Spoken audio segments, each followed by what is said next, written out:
It's the last series of this 2025 campaign in the Florida League, and it promises to be a good one between the two spot holders of the Leesburg Lightning, and sitting at third, it's the Orlando Snappers hosting Leesburg tonight.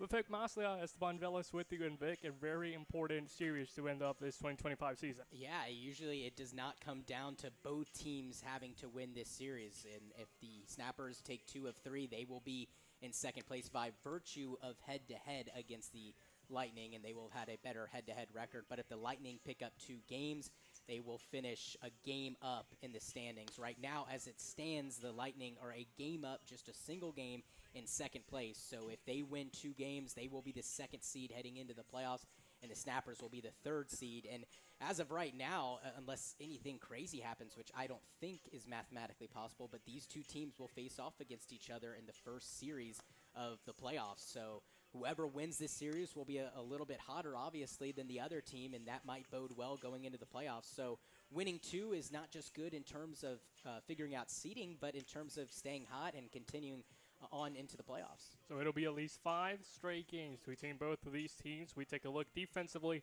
at how Orlando will line up behind Julian Mayer. It's William Walborn, Rashad Robinson, and Daniel Irizarry in the grass going from left to right. Hayden Gustafson makes the start at the hot corner. Double play combination, a new one today. Matthew Forner with Grain Como, who's usually at third. Meanwhile, Julian Mercado returns to his usual spot at first, and Austin Persinski will be behind the plate. For Julian Mayer, he comes in out of Daytona State College. 2-0 record this summer. ERA just below 5. 6 appearances, his second start of the season tonight.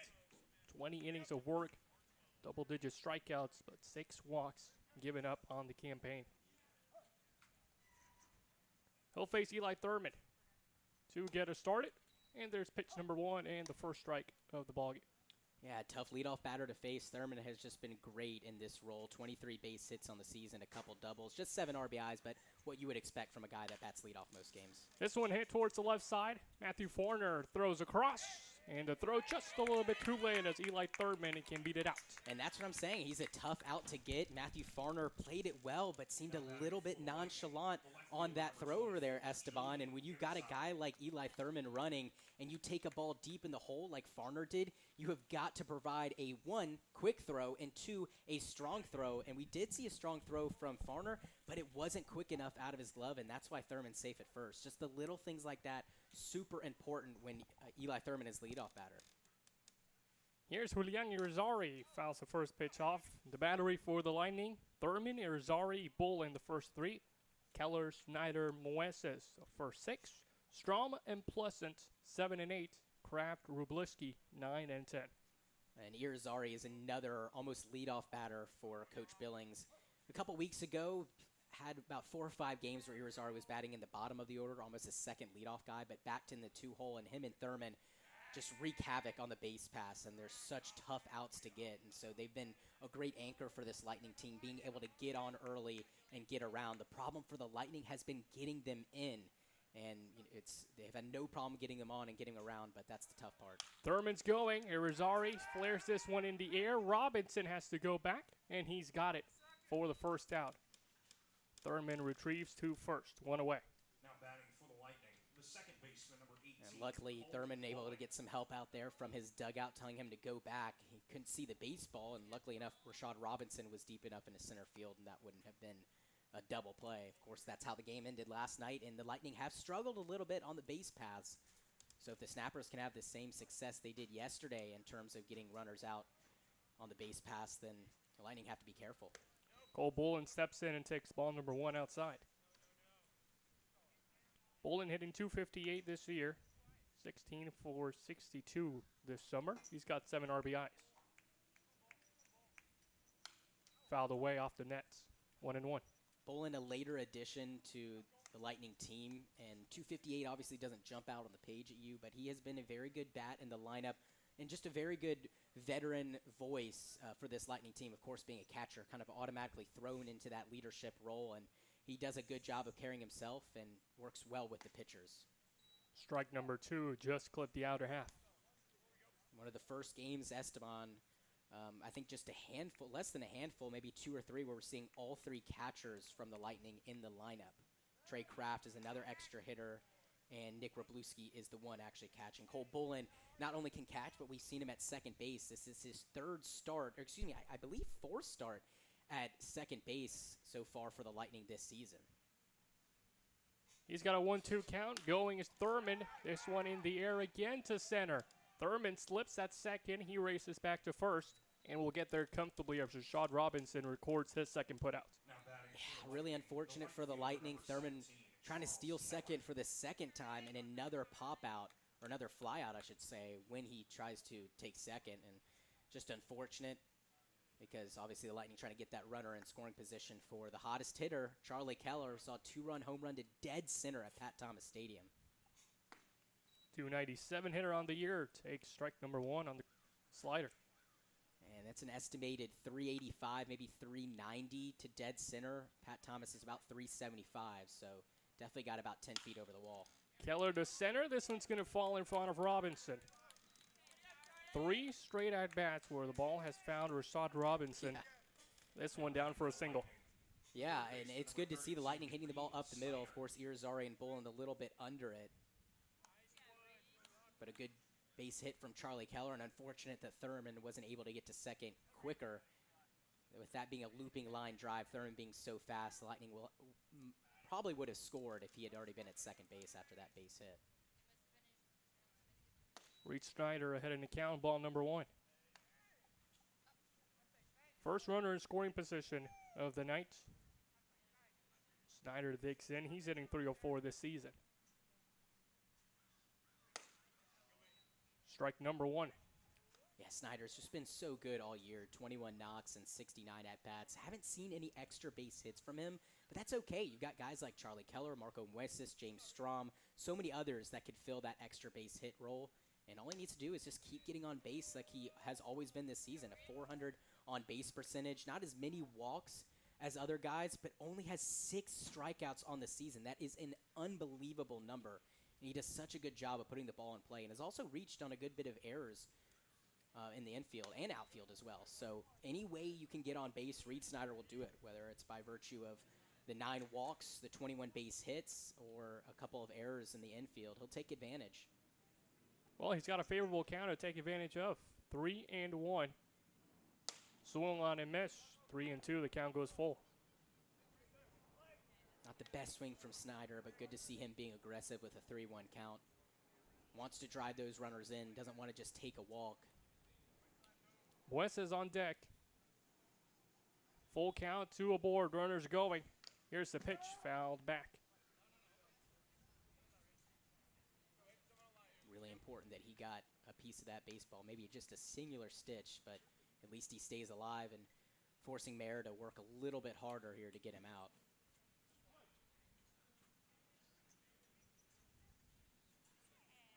Two away. Here's the 3-2 one more time. Elevated in the air. Persinski trying to track it down. He's got it right in front of the plate, closer to the mound. And the 3-2 count with 2 away works in favor of Julian Mayer. A runner in scoring position went left at first as well, but the Snappers worked themselves out of trouble. They'll try and get their bats going when we come back.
Bottom of the first coming up as we welcome you back to the First Academy here in Orlando, Florida. The Snappers looking to get their first crack at the bats. They'll have to face Austin Petticourt, the starting pitcher for the Lightning tonight.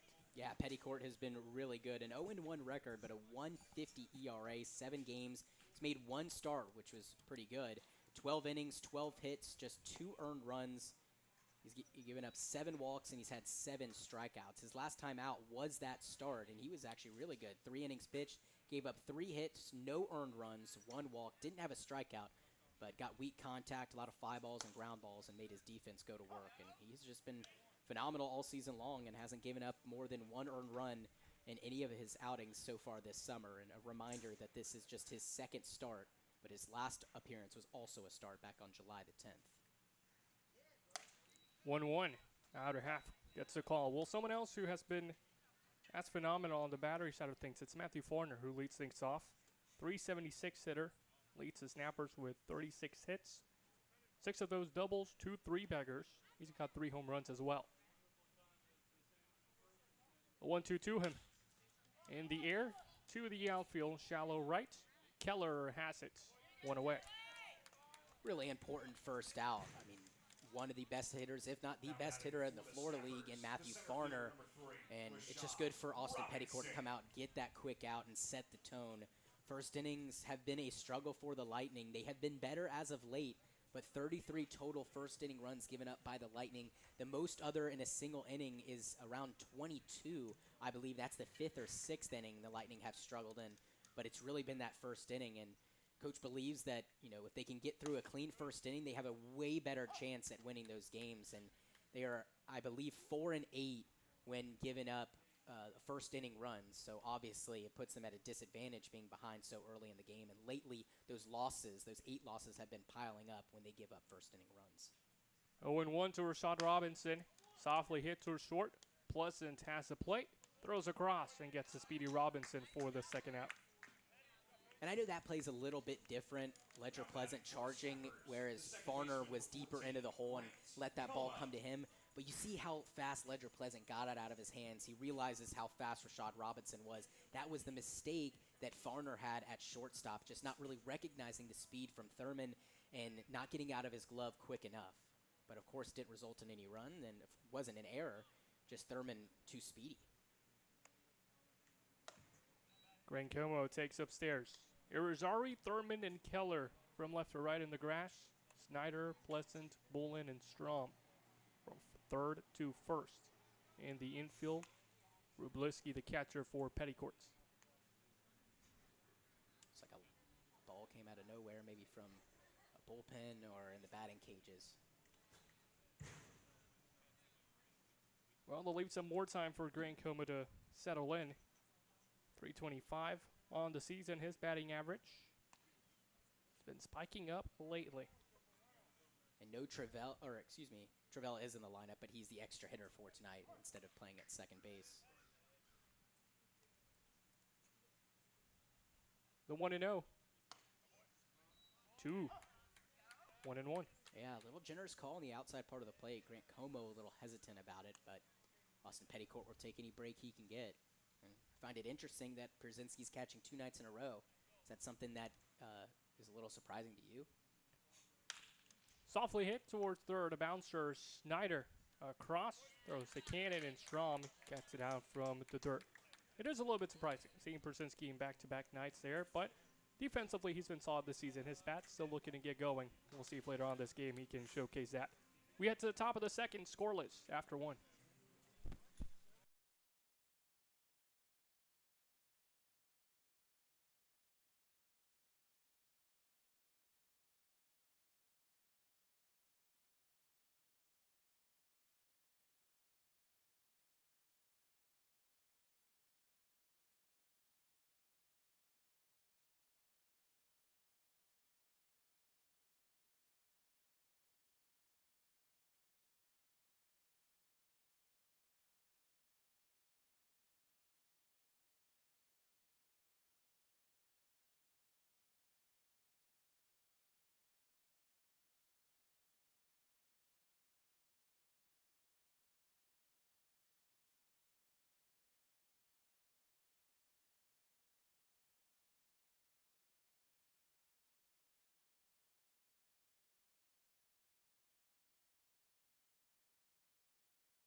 Michael Mueces will lead off the second inning. It'll be Mueces, followed by Strum, followed by Ledger Pleasant, who's already been called a couple times defensively today. Yeah, 313 batting average from Mueces leads the team. It's just been a hot bat all season long. Ball number 1.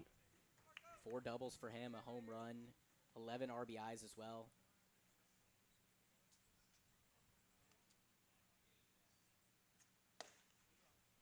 One and one. Of course, the biggest thing for him is those 19. One of the biggest things for him is those 19 walks. His on-base percentage 447. Whether it's a base hit, an extra base hit, or a free pass, he's just always finding himself on the base pass. The most glaring, issue I would say is, him on the actual base pass. He's, been caught stealing 6 times and has stolen just 4 bags. So would like to see him have a little more success in that department. But almost can't ask for much more from a guy who's hitting 313 with 5 extra base hits, 14 runs scored. So if that's his only little blemish, then so be it. Lightning can definitely work around it. 2-2 left side, and now it's going to sneak through towards the left field.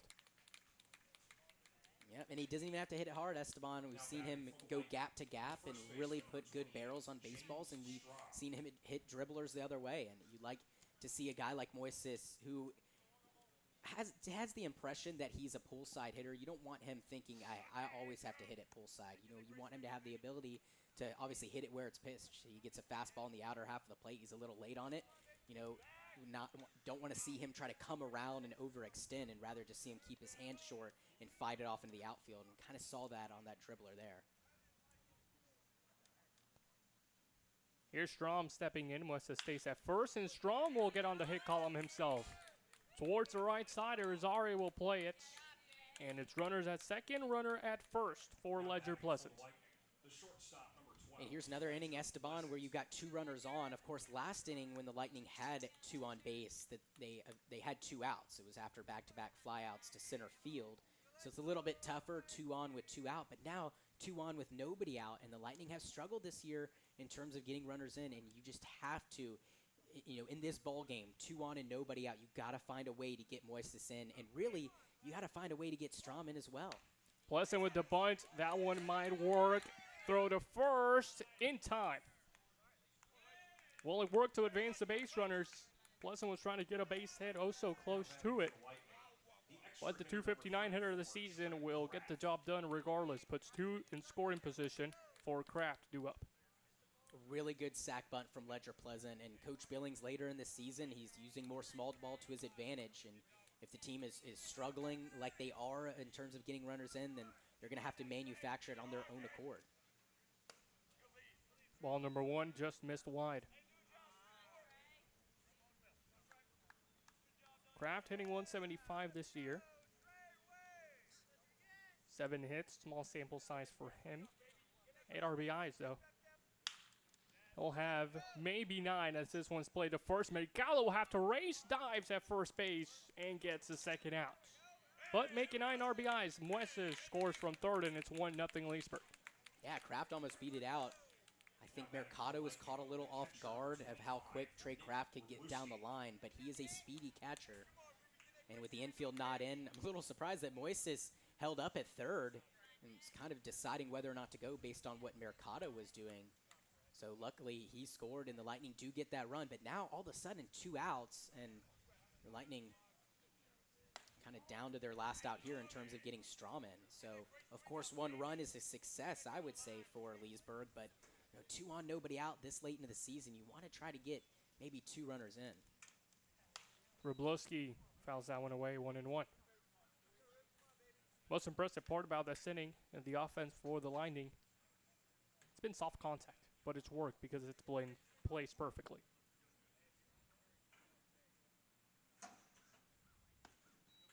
Two balls, 1 strike. Wroblewski this year, he's got a 154 batting average, 22 games. Only 1 extra base hit, that was a double, as he gets clipped in his first at-bat today, and he'll get awarded first base. Now batting for the Lightning, number 5, Eli Thurman. So the lineup card turns around back to the top of the order, and Eli Thurman who's 1 for 1 already. Led off the game with the hits.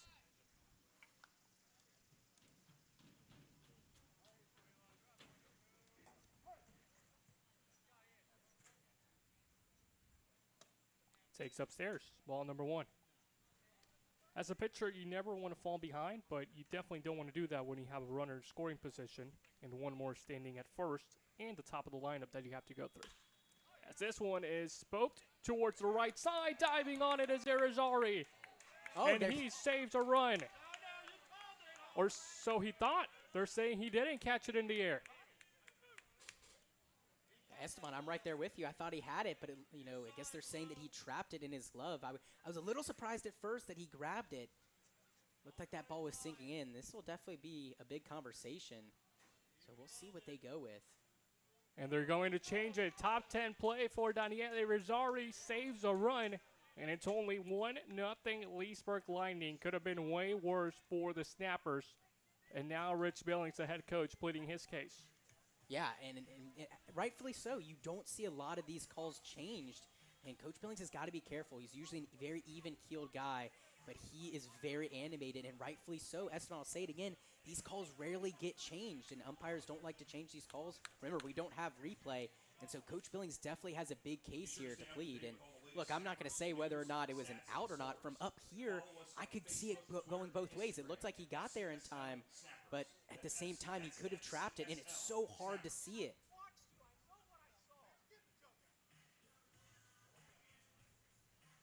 Well, 1-0 the scoreline. We head to the bottom of the second. The Lightning on top. They take the lead in the top half of this inning.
Hayden Gustafson has been hot at the plate this week. Line of the night winner offensively yesterday and on Tuesday. 2 home runs so far in just a span of 3 days. Went 3 for 3 a night ago. He'll be looking to do some more of the same as he steps up for the first time today. He's got a 1-0 count. Swung on and missed, and off speed, strike number 1. Well, overall for Hayden, he's hitting .301 this season. Second in the league in home runs. He's got 4 of those. Snappers just are blowing out every team in terms of home runs this season. They really know how to hit the long ball. It helps when you play a TFA. Yeah, it does. It is shorter, especially down the lines, about 20 to 25 feet shorter than Pat Thomas where the Lightning play. But still, I think those numbers, jump out of the page at me. Just so many more home runs than every other team. 1-2 the count on the third baseman. Swing and a miss. He goes down swinging. That's one away. Nasty breaking ball from Pettycourt. Looks very comfortable. Has a one-run lead. Of course, wanted to get two. That call just didn't really go the Lightning's way in the last inning. But he'll have to take at least a one-run lead here into the bottom half of the second. Hoping that the Lightning offense will be able to provide some more throughout this ball game. Here's Mario Trivella who steps in. Speaking of homers, he had a huge blast yesterday. 3-run home run towards that left side. No ballpark would hold that one back. The 1-0, well hit. Mario Trivella, papi, lo hiciste otra vez. Over the scoreboard, back-to-back days for Mario. He ties the ball game up, and we're all even up at 1. Wow, I mean, that was just another shot from Trivella. He is just putting together a monster back half of this season and just a great season overall. That ball was just crushed, and you know, he's a pretty tall guy, but he's not as muscular as you think a guy with his power would be. But man, he's got a lot of pop. Got what looked like a hanging breaking ball a little bit from Pettycourt, who seemed to be cruising through the first 4 batters. And wow, I'm surprised Trivella able to get one out of here against Pettycourt so early on. But they have done a good job against Lightning pitching. 5th home run of the season for Mario. Hudson Walburn at the plate. He had one yesterday as well. Swing on and miss, 0-1.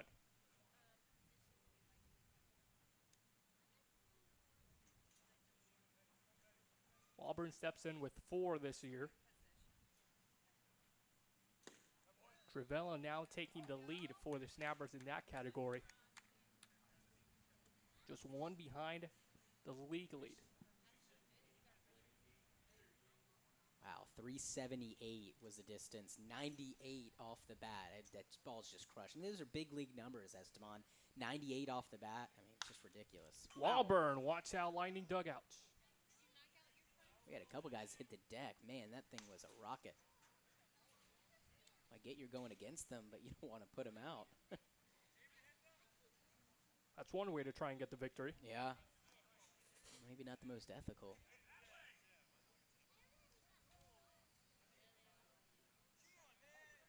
Really don't want that home run to mess with Pettycourt too much. Want him to stay dialed in, keep up his confidence. Walburn towards the left side. Third baseman of Snyder has it, throws across, and gets Walburn by a step.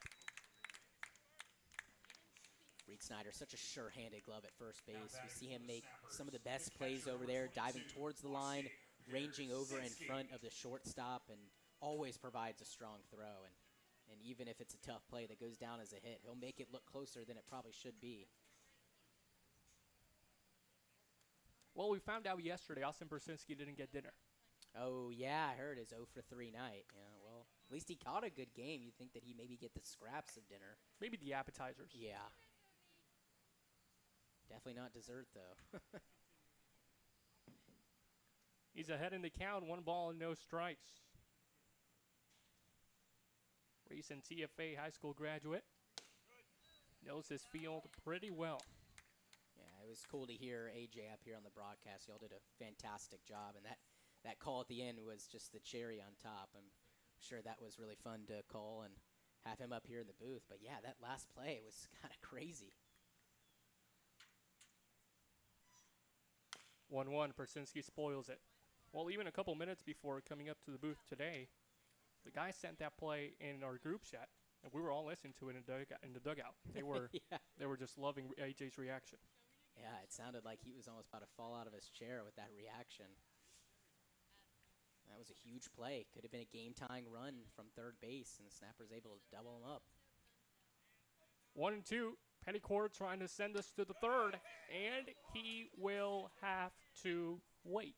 Yeah, it looked pretty good. Not really sure where it missed. Seemed over the plate, I guess, low, or I'm not really sure, but it was, yeah. We have the Yacker Tech up here, and obviously a lot, more technology to be able to see. So definitely a gift for the Snappers. 2-2. 2 away. Full count. Mentally for Pettycourt, it's a battle right now because, you should be out of the inning. Right. Now you have to bounce back. Yeah, and it's unfortunate, but this is, a good tool to keep in his back pocket when you don't get the call from the home plate umpire. It's going to happen. It's going to happen probably once or twice a game, probably more. You have to work around it and be able to get the guy out. Bursinski takes advantage of the missed call, and he draws a walk. Yeah, that one hurts a little bit. Had a chance to face 4 batters, giving up just the solo home run and not getting a lot of help from the home plate umpire. But, hey, it happens, and, as I said before, it's something that is a good tool to have to be able to work around. You're not going to get every call, and that same thing goes for Major League Baseball. It's one of the many reasons why they tried out the automatic balls and strikes during the All-Star game, and it seemed like it's much needed. Mercado, first pitch swinging to center. This one falls in front of Thurman.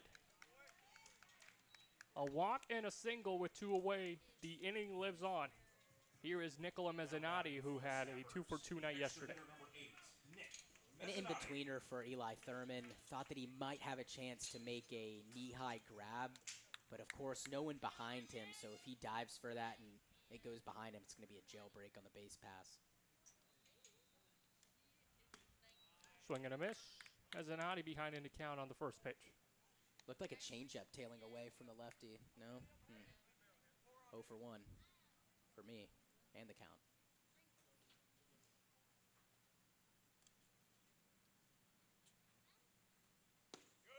Nick takes a look at strike number 2. Bursinski still at second. Mercado at first, and Mezzanotte in an 0-2 hole with 2 away. Yeah, that first pitch, 2-seamer. Probably should have known that. I just thought since it was a little lower that was that changeup, but good tail to it. It's tough for lefty batters. Mezzanotte swung on and missed. Petticourt went back to that pitch. He had success the second time around. Yeah, great 2 seams. First one to start him, and then next one tail away from him. It's so tough for lefties to be able to pick up on that. Well, Mario Trivella has something to say about the scoreboard. We are all even up at 1 after the solo moonshot. We head to the third here from Orlando.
Two, 3, and 4 set to hit for the Leesburg Lightning. Juliani Rizari, Bolin, and Keller to follow him. As Rizari takes ball number 1 wide.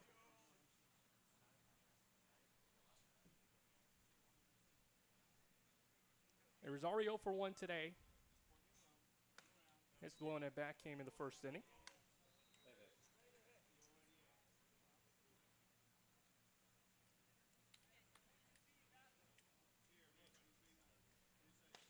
The 2-0 misses just below the knees. 3 balls, no strikes.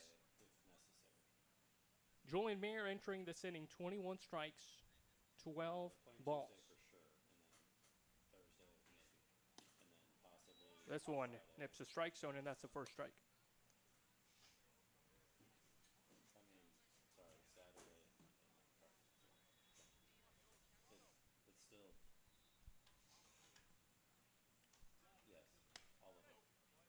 5 pitches, 4 balls, Now batting for the Lightning, number 18. and that will put the leadoff base runner aboard of Juliani Rosari. Meanwhile, Bolin will step in for the second time with the runner at first.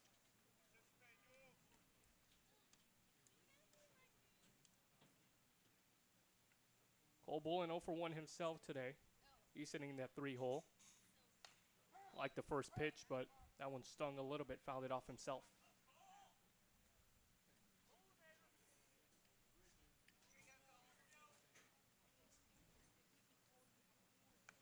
.254 on the season. Cole Bolin's batting average.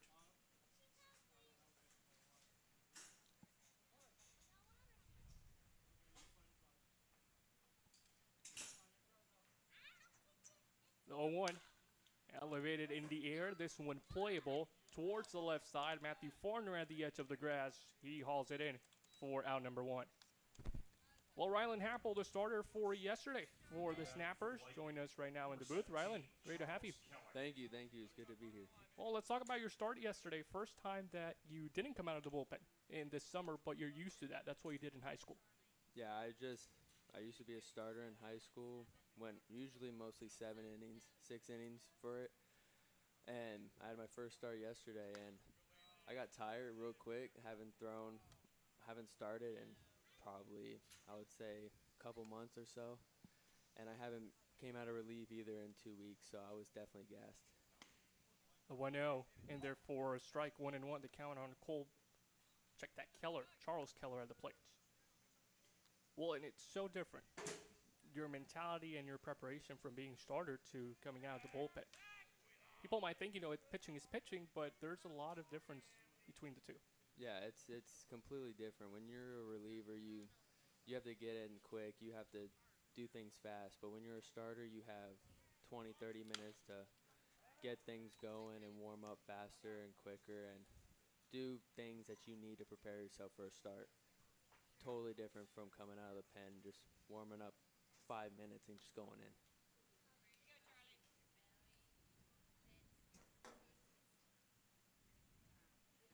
Keller 1-2 the count.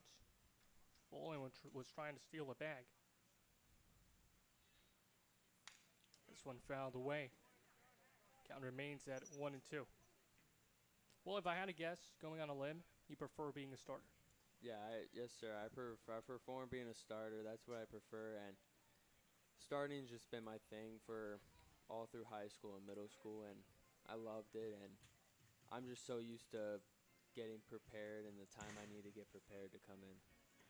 Speaking of the Lightning a little bit, you know very well their head coach. You're going to get to know him even more this fall when you head to Lake Sumter, Rich Billings.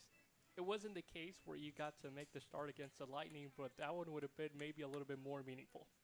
Yeah, I really wish I would have pitched either against the Lightning or the Rats is one team I wanted to pitch against too, but Lightning I really want to throw against to show Coach Rich what I can do and show him that I can compete in this level and help him win games.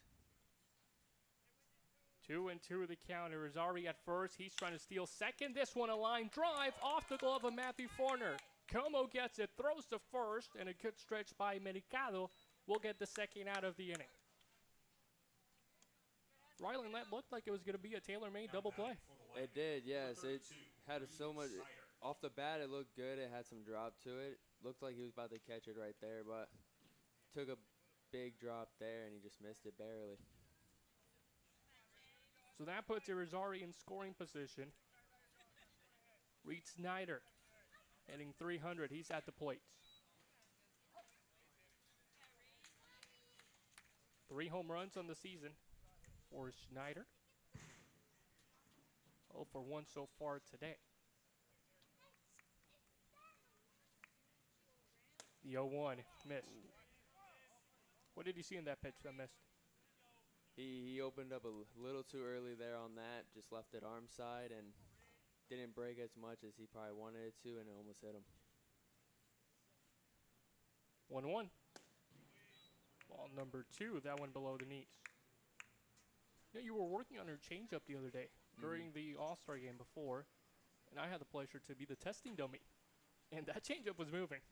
I threw with one of my teammates one day, the day before the All-Star game, and I just did a different grip as like no one else has really done, and just wanted to throw it and see how it felt, and it worked. So I just been sticking with that grip and been practicing to try to bring it to the arsenal. Well, we'll stick with you here in the broadcast booth for half an inning more. We'll get your thoughts going on into the bottom of the third as the snappers will get a chance to hit.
The Lightning back with us, the Snappers back with us, Rylan Happel back with us here in the booth. Here's Daniele Rossari stepping in.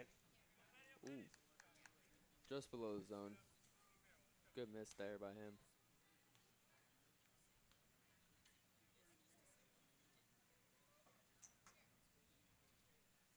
Want to know they count on Daniel, who had a great play yesterday defensively to end the ball game. A heads-up play by him. Runners at second and third, and instead of going home to get the lead runner, he decided to go to second, and that was a game-ending double play. With him there, the closest runner was on second base for him. The runner on third tagged up, didn't go anywhere, but the runner on second, he didn't tag up. He went halfway. That was his closest bag. He just threw it there and got him out. I feel like as an outfielder in that situation, you're wired to go home with it. Instinctively, that's what you think of off the bat. This one's fouled back.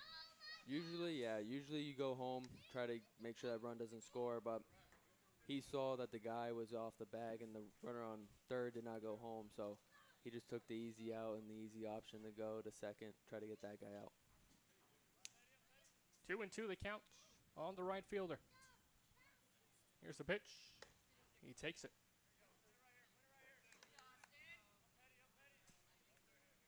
I feel like in those types of pitches, when you're close to hitting the batter, when you release and you realize that you're trying to hold back a little, like, that wasn't what I wanted to do. It wasn't, didn't get the break I wanted.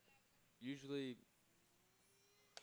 that's what it is. Usually it's just release point and timing-wise. If you open up too soon, you're going to miss arm side and almost hit the guys. And if you miss glove side, you're usually opening up way too early and or opening up way too late or something, just pulling it. But usually when you get that right release point and that right timing, is usually on. Well, a Rosario right there, he missed ball side, if that's even a thing. If it is. Here's Matthew Farner as the lineup card turns around, and we can go back to that analysis. This one clipped Farner. He didn't get the break he wanted to on that. Number 3, Rashad Robinson. We're starting to see a consistent trend from Petticourt. It's been a couple pitches already this inning that have really missed inside. First, a fair share to Rossari. Now one directly that hits Farner.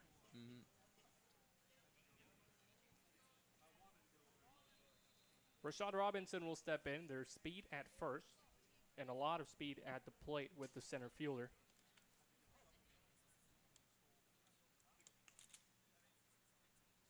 Robinson looking for his first hit of the night. Takes ball number 1. That was a good miss there. He just missed a little low. A little pull happy, a little pull happy there.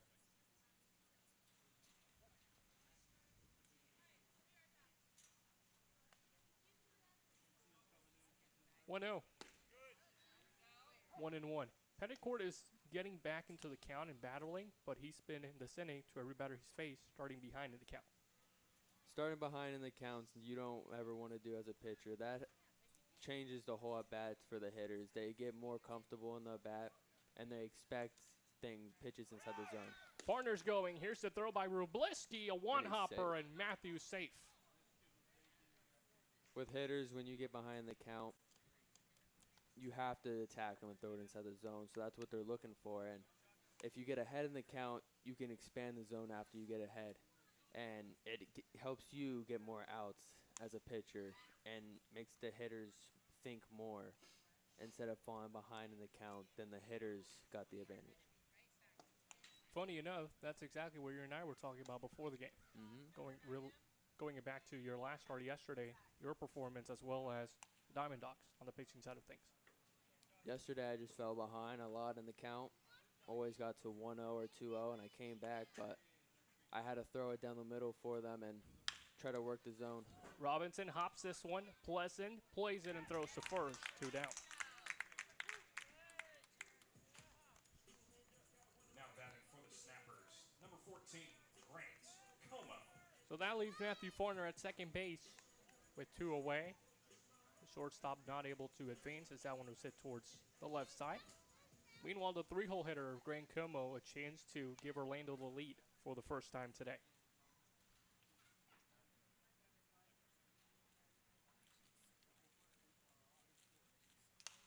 Como, first pitch swinging, fouls it back. These 3 games against the Lightning, very, very crucial when it comes to determining second and third place in the standings. Yes, it is. We're both a pretty good even matchup team. We pretty close to the same record, and one team has to win at least 2 of the 3 games just to get ahead and get good inside the standings for the brackets for next week.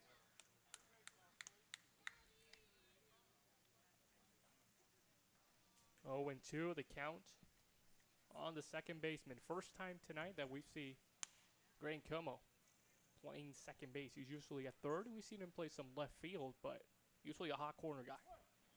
Usually, yeah. Usually he's at third or left field, and he's pretty good at third. Seeing him at second. 0-2, he crushes this one in the gap, but not enough as Keller has it playable and hauls it in for the third out. Rylan, thank you so much for joining us. We appreciate it. Thank you for having me. We head to the top of the 4th. We'll see you there on the other side of the break.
Vic Maslia back with us. Esteban Velas with you guys as well. And there is ball number 1. Automatic Mueces as we begin the top of the 4th inning. 1-1 ball game. And going back to that last single from Moises, didn't try to do too much with it. Opposite field base hit. Love to see that. This one a line drive right into the glove of Gran Como. 1 away. Same thing there. You know, hit it pull side, but a line drive and just can't find green grass. So Moises back-to-back good bat on ball, 1 barrel and 1 off the end of the bat. That, you know, it's just funny how baseball works. You know, that one obviously technically a better swing on it and able to hit a line drive, but it just hit it right to him. And the last one was just a, you know, a high chopper that was a seeing eye single on the left. Second time this inning that Julian Mayer starts behind in the count. 2 batters faced. 2 times he's done so. This time it's against Strom. There's the first strike at 1-1 count. James Strom, we talked about this earlier in the season. A lot of success at the NAI level this past year. Yeah, I mean, he looked just amazing at Southeastern this year. I'll go ahead and pull up those numbers. I usually have them beside me, but had some printer issues earlier today. But yeah, just a really dominant season at Southeastern. And, you know, on the year, he was played in 38 games, 155 at-bats. So, you know, everyday first baseman, 361 average, 6 home runs, 29 driven in. Swing and a miss. 1 strikeout for him this game. Speaking of numbers, he'll wrap that one up. And Ledger Pleasant will get a chance to hit with 2 down. Laid down a great sacrifice bunt back in the 2nd inning, and that was a big key contributor. And Marco Moises coming around to score.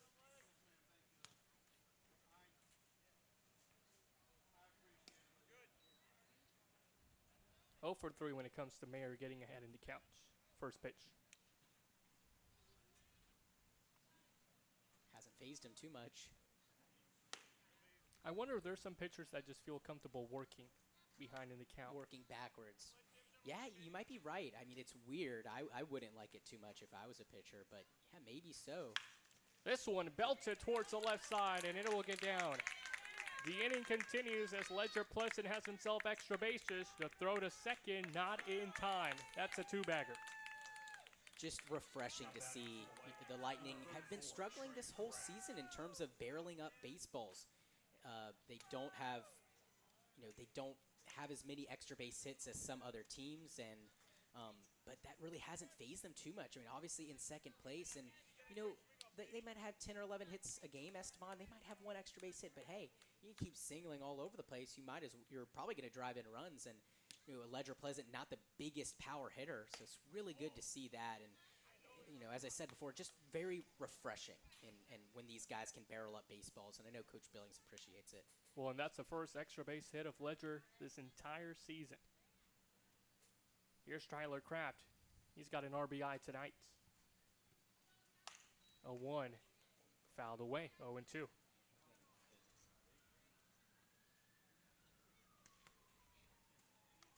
Kraft, a grounder to the first baseman of Mercado. That came 2 innings ago in the 2nd. The only run that the Leesburg Lightning have manufactured so far today. This one misses for ball number 2. Number 1.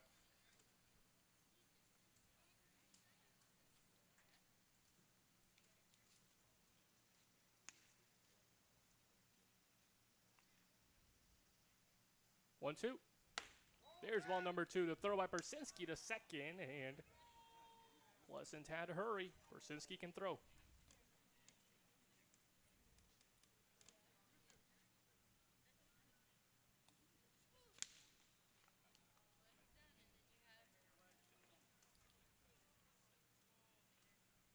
Two and 2 on Kraft. Here's the delivery, swing and a miss. And Julian Mayer, to your point, Vic, did not get faced at all. Looking behind in the counts. Gave up a double. That's the only hit. Give it up by him this inning. 1-1 ball game. We head to the bottom of the 4th.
Bottom of the fourth, and a new pitcher on the mound for the Lightning as Rich Billings goes to his bullpen for the first time tonight, and he opts to go with Scout Updike. Another late addition for Coach Billings. This is just his fourth appearance. He's had 2 previous appearances out of the bullpen, 1 start, but just went 1 inning in that start, and that was actually his last time out. In total, 3 innings pitched, no hits, no runs, 1 walk, 4 strikeouts, and has been very sharp. Each appearance he has come out for, he's pitched just the 1 inning, and including that start back on July 12th. So not used to going more than 1 inning, but definitely a guy that looks like he can go deeper for Coach Billings. And I think Coach Billings just wants to get him, small sample sizes at first before he sends him out there to eat some innings. Well, it'll be a tough first challenge for him, having to face Hayden Gustafson, Mario Trivella, and Hudson Walborn. 4, 5, and 6 for the Snappers. So far, so good. 0-2 ahead of Gustafson. Updike just looks very sharp out there. Seems like, nothing is ever too big of a moment for him and just does his own thing. Hayden crushes this one to left. Irizarry back. Hayden has a homer.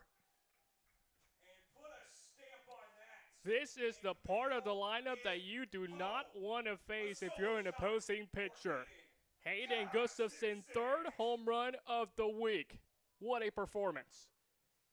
I guess I'll eat my words there. It's really the first mistake from Scout Updike. That's his first hit given up this summer and his 3 innings coming into tonight, and it's a big one.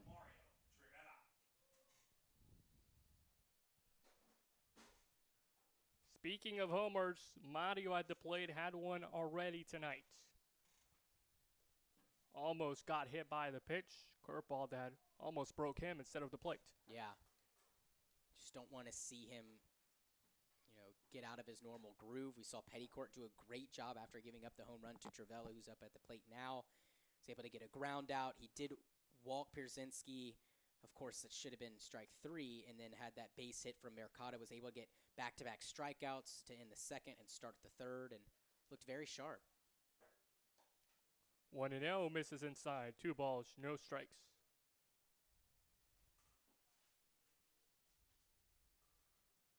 Trivella taking a break from playing the field, usually at second base. Tonight, he's the extra hitter.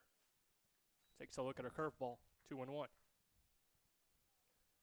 That one, a wall scraper compared to Trivella's, but Trivella's was going to be a home run in any ballpark, especially at Pat Thomas Stadium, too. Hit 379. So that's one by Gustafson. Probably would have been still a 2-bagger, and considering he led off the inning and he's got guys like Trivella and Walburn behind him, likely the Snappers probably would have found a way to score. But, of course, definitely doesn't help the Leesburg pitching staff that they're, playing in a park that's a lot smaller than what they're used to. But it's just how it goes. 2-2 in the dirt, but it's swung on and missed by Mario. He jogs to first, and Wroblewski throws over to Strom for the first out. And that next out so crucial after giving up a home run. Petticourt was able to do it and got a ground ball. Scout Updike able to get this strikeout of one of the better power hitters for the Snappers team. So a great way to follow up giving up a home run, especially a leadoff one too. He faces Walburn for the first time today. Almost got a piece of him.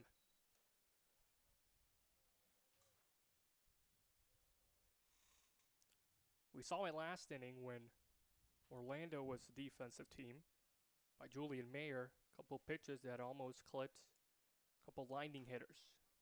This one fouled back. That's now 26 home runs for the Snappers. The next most is Winter Garden with 11. They also have a pretty short field. Now they do have the double fences and a ball that Hayden Gustafson just sent over the wall. Probably wouldn't have gotten out there, but I think Trevella's clears that by a good bit. So, the 26, that's really impressive, even without the dimensions coming into play. I think that 26 is, an uptick compared to every other team, regardless of, at what stadium they play in. We found out yesterday as well, there could even be a light show going on for every home run here at TFA. They do it for the high school games. Maybe we'll have for postseason here as the Snappers. But Walburn won't be getting a light show after that strikeout. 2 down. Now batting for the Snappers, number 22, Austin Pierzynski.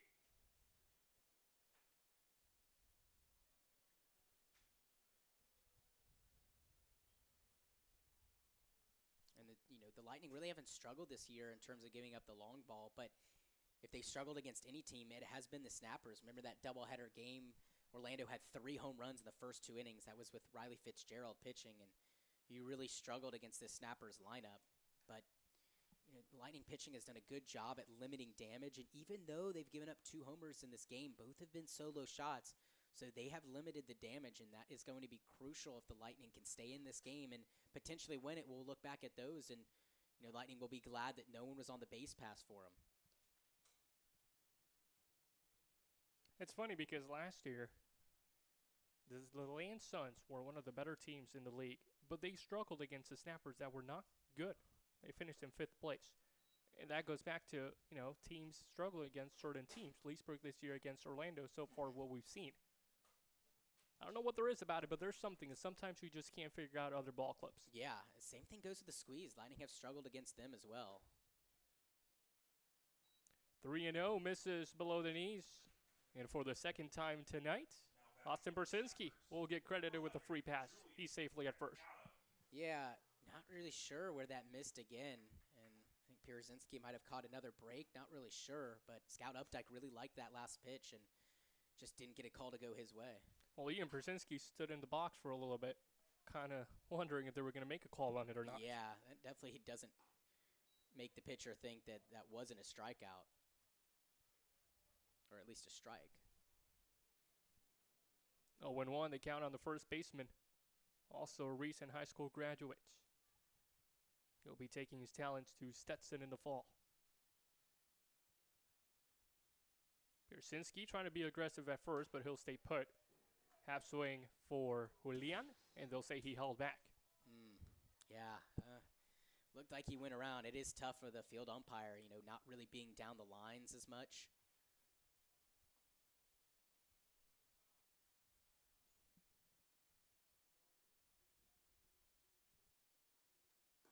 Outside, ball number 2.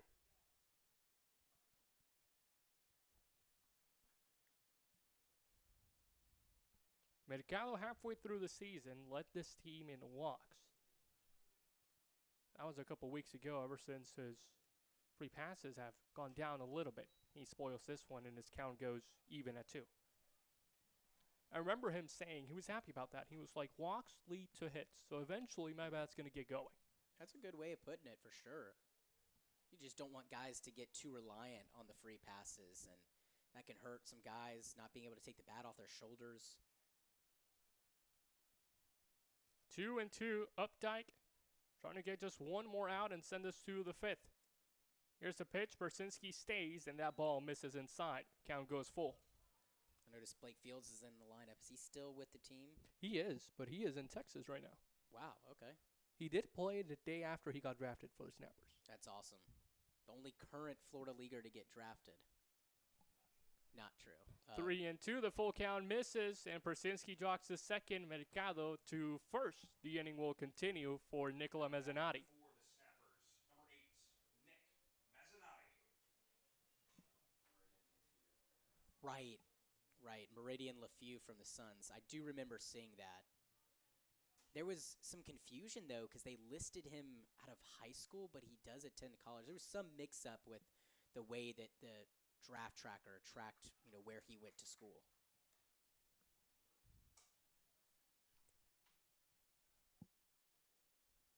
Mezzanotte drew 2 walks yesterday. Had an RBI as well. He could use one right now, but he'll have to work in a hole. 0-2.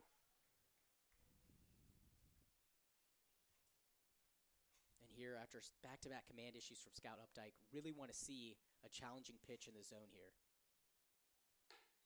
That was not it. Yeah, try to go upstairs with the fastball and get a swing and a miss. I just said, to be aggressive, really, because you don't want to throw that first ball and then, think that now you really have to put something in the strike zone here. Swung on and missed. The off-speed could have been called for a strike potentially. It was too close to take. And Nicola Mezzanotte just trying to make any sort of contact, but failed to do so. When we come back, Cecily Webb will join us for the 5th inning. 1-2, the scoreline as the Snappers take a 2-1 lead on the Hayden Gustafson solo fly. Hey, Snappers fans, once again, we are proud to have world-famous Willie T.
Top of the 5th inning will begin with the Snappers holding a 2-1 lead.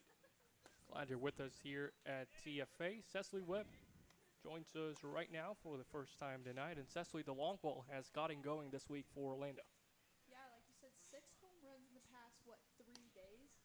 We've been seeing that momentum, the guys getting hot, and that's really important going into playoffs coming up this week. And this series is a very important series against Leesburg Lightning. Both of us kind of fighting for that number 2 seed. Wroblewski at the plates has a 1-2 count, and that one misses below.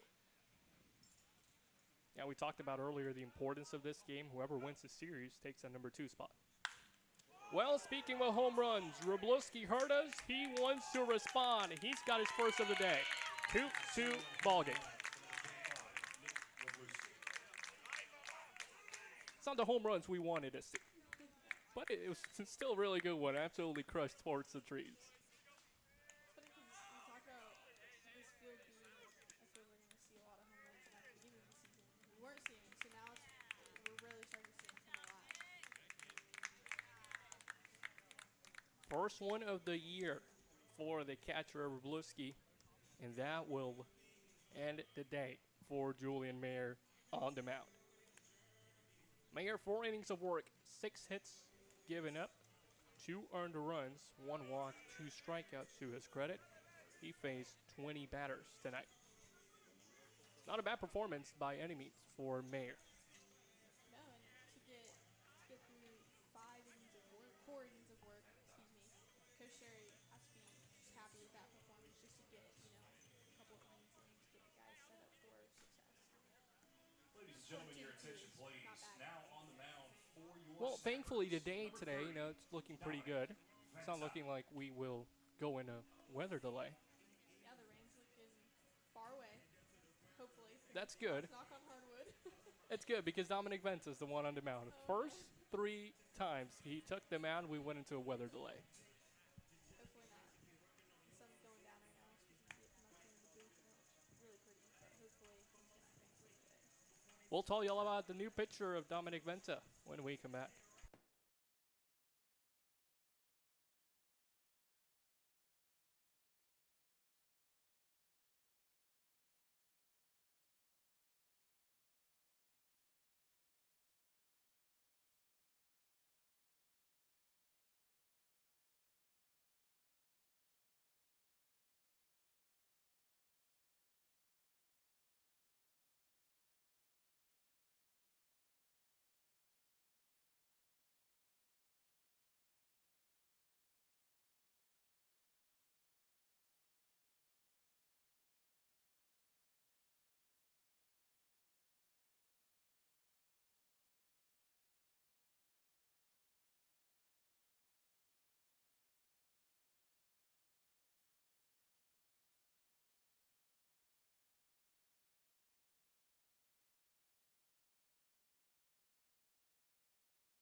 So Dominic Venta, the new pitcher, he will have to go to work against the top of the lineup. And Eli Thurman, who steps in to kind of lead off this inning, but not quite. Already a home run from Nicholas Wroblewski.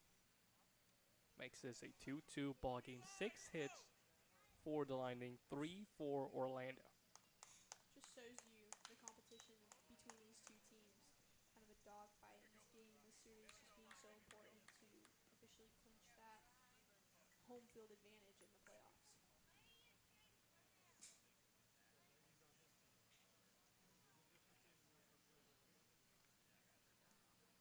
1-1. Swing and a miss. We were talking about this earlier in the broadcast. Remember last season, Orlando had really good success against the Suns, even though the Land was a much better team. This year, these two teams are even, but the Leesburg Lightning have not yet figured out the Snappers.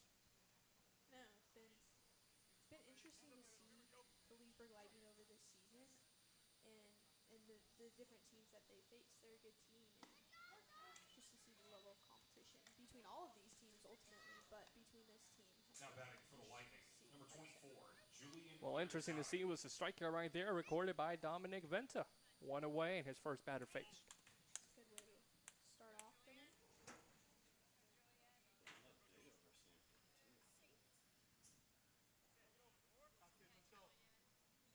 Here's Julian Irizarry. No relation to Daniel at right. That's right. Every time I do hear the last name, wait a minute. I asked Daniel first day I saw him, do you have a brother? No, he has a sister. I'm like, well, I don't think Julian Irizarry is a she, so, maybe my speculation wasn't right. And he said it wasn't. Towards that left side, unfaced at third. Didn't even flinch. It's impressive.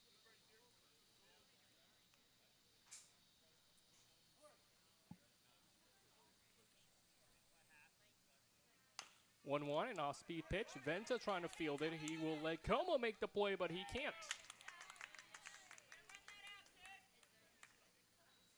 Started with Venta, ended with Como.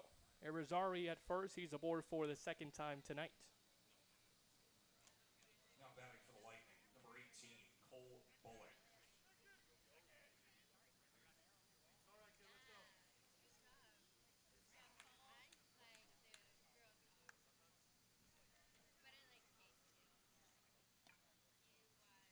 Well, Bullen will step in.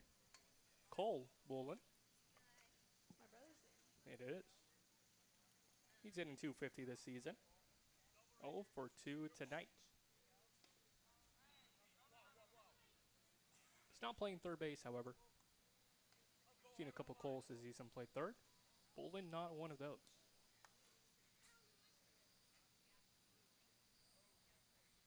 7 RBIs for Bullen. He's hitting the 3-hole tonight. Throw back to first. Irizarry didn't have to slide.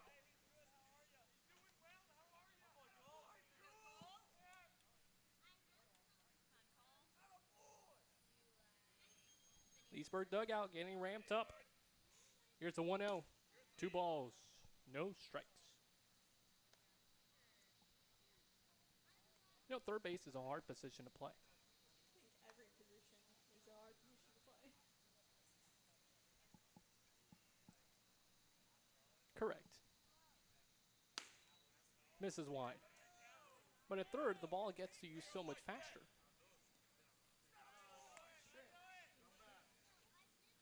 Sure.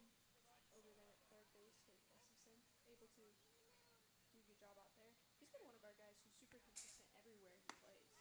Just a super great utility player for us. Well, a 4-pitch walk given up by Venta, and that puts Charles. Irizarry in scoring position, Bullen at first, and Keller at the plate. One of the great things about Hayden, he's so versatile. He can play pretty much anywhere. I think we've seen that this year a ton, just with a lot of guys coming in and out. And I know Coach Sherry's just super happy with him. Like you said, that versatility. You just count on him wherever he needs to play.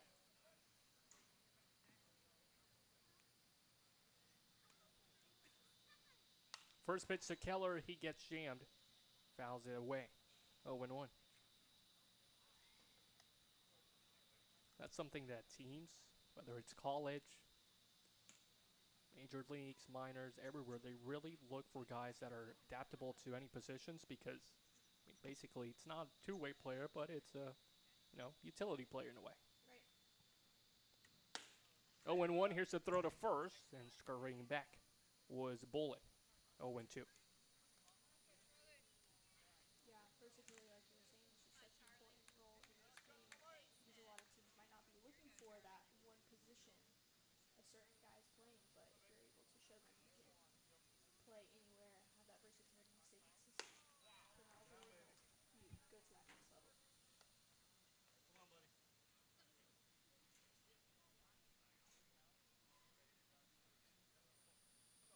1 ball, 2 strikes.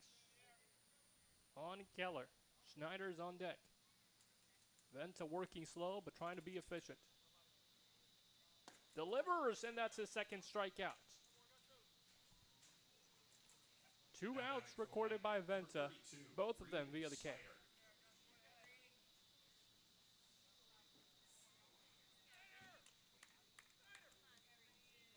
You like to get ground balls, you like to get weak contact made, you like to get outs in general, but I feel like a strikeout means a little bit more for any pitcher. Oh yeah, it has to give you that little extra chip on your shoulder, that little bit of boost and confidence, I'm sure.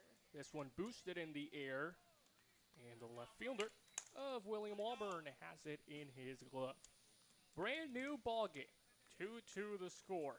It's just been a lot of ones here tonight. We head to the bottom of the 5th. Let's see what the Snappers can do when we return.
One Irizarry hit last inning. Here is Irizarry number 2.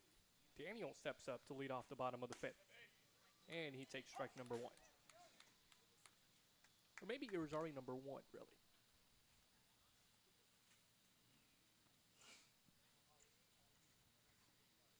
That's right. Here's Ari number 1. Here's Ari number 2.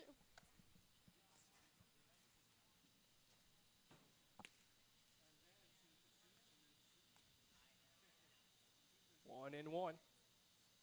Daniel, too short. Pleasant has it. Throws across. Great play by the shortstop of Ledger. 1 away. Now batting for the Snappers, number 39, Matthew Farner. We talked about third base being a hard position. That ashore was a hard play by itself. Yeah. Able to get that play and get that out. Here's a guy that makes baseball look easy. Matthew Farner's Matthew world. Farner. At least offensively.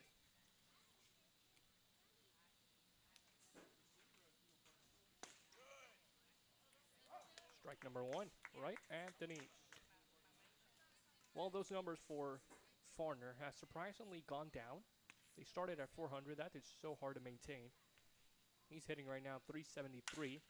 And that one will increase as he smokes this one into the gap. And it will be extra bases for the shortstop.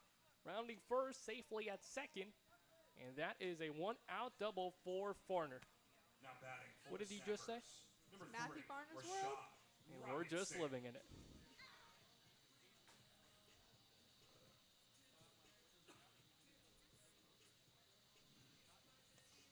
This series win would mean a lot for Orlando because of everything that's at stake, but more so because there's no Blake Fields this weekend. Right. You can get him back for the playoffs. That is a huge boost. Something Coach Terry Abbott can really rely on. Robinson gets jammed, pokes it the other way, foul.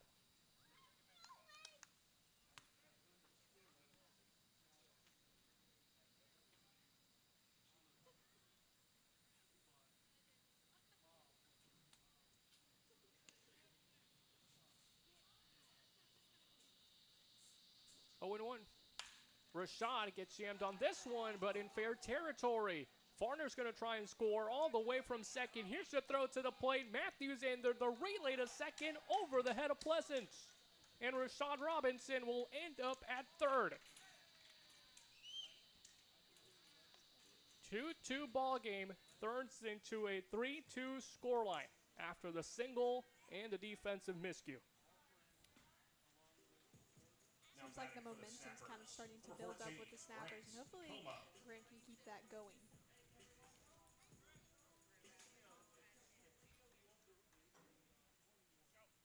Grant is 0 for 2 tonight as the infield for the Lightning comes in. And gets hit by a pitch. Took it like a man, didn't even move. Now batting for the Snappers. We were talking to Irizarry last night, and he was telling us that his coach back at his old school used to make him and his teammates peg each other so that it would teach them not to flinch. I don't know if that's something a lot of coaches do, but that was something that just made me think of. It's a great point you bring up. I think all coaches should start doing that. Probably not. Well, it'll be a pitching change for the Lightning. They will head to the bullpen for the second time tonight. And when we come back, it's the heart of the lineup for the Snappers. Do up Gustafson, Travella, and Walber. The following three. Ladies and gentlemen, your attention please. Now on the mound.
New pitcher for the Lightning will have his current work cut out for him as that one goes over the head of Gustafson. A really good stop by Bolin.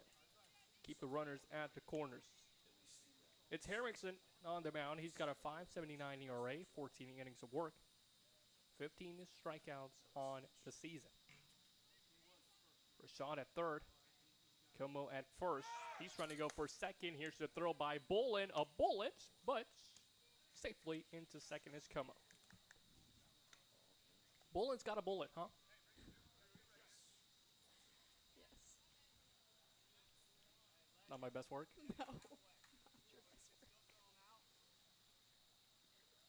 Corners are coming in for the Lightning. Middle infield playing halfway. 2 in scoring position. The 2-0 turns into 3 balls, no strikes.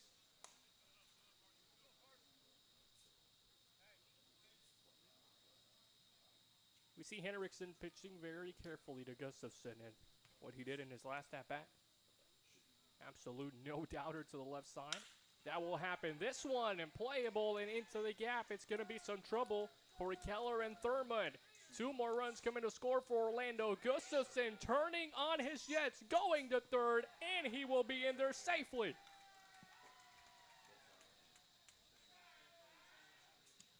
A guy that led his conference in triples gets his first of the season, and it comes with an added bonus. 2 ribbies, 5-2 the ball game.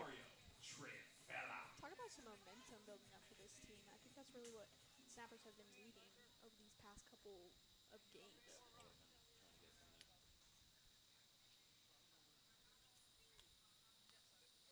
Here's Mario upstairs. The issue for Henriksen, 2 batters in, has been the fact that he's not getting ahead in the count. That's something that just coming onto the mound out of the bullpen, not something easy to deal with. Just to get confident, get in the zone, get early in the count, and get some guys out, and just get over with this inning, and we can reset a little bit. Well, it's tough for Henriksen as well because he was thrown into Diane's Den. Lions Den. Sounded better in my head. Just trying to figure out what you're trying to say there.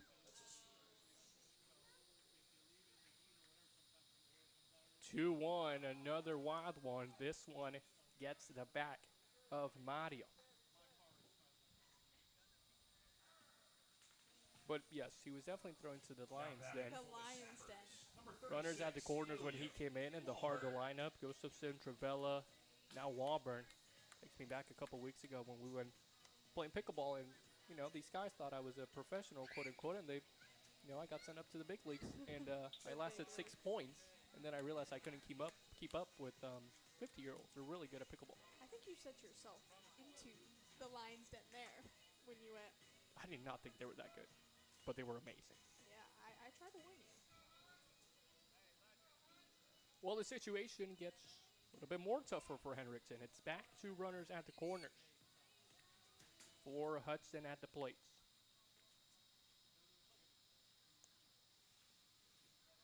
Oh for 2 tonight, Hudson. Travella's going to second. No throw by Bullet. That one stolen right off the pitcher.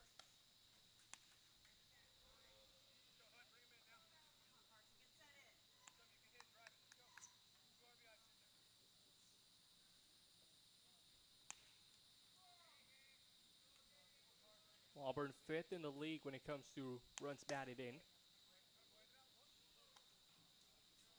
Got an even better chance now with 2 in scoring position and the count in his favor.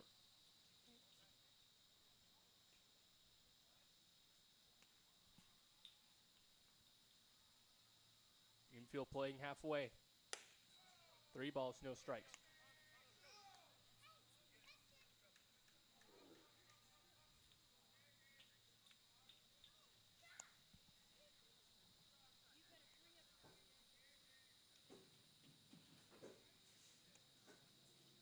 Here's a 3-0.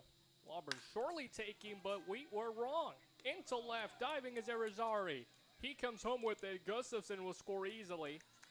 And 3-0 green light works out with the sacrifice fly. 6-2 the game. Coach Jerry has to be happy with just Now batting for the Snappers. defensive side of this team, just be able to get some insurance runs and just give a little bit of cushion as we, continue on this game. Well, let's talk about the 3-0 swinging. I was extremely surprised. I mean, you're facing a pitcher, Henriksen, that cannot find strike zone. Not what I expected. No. Is Correct. Austin Persinski takes high.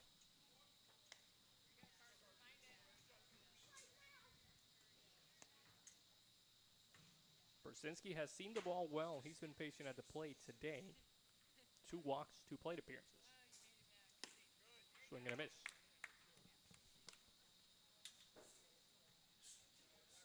Speaking of walks and seeing the ball well, that's something that William Mercado, who's on deck, earlier on the season was really happy with. He told the guys, I'm seeing the ball well. I'm leading this team in walks. That usually leads to not just great at-bats, but really good hits. Yeah.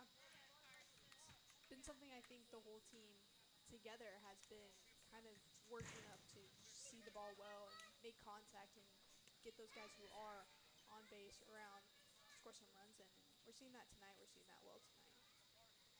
2-1. Austin takes it on the outer half. Just clipped the strike zone, 2-2.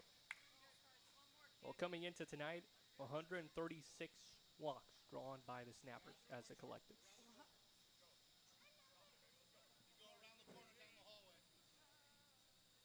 2-2. Persinski makes it a 3-2 count.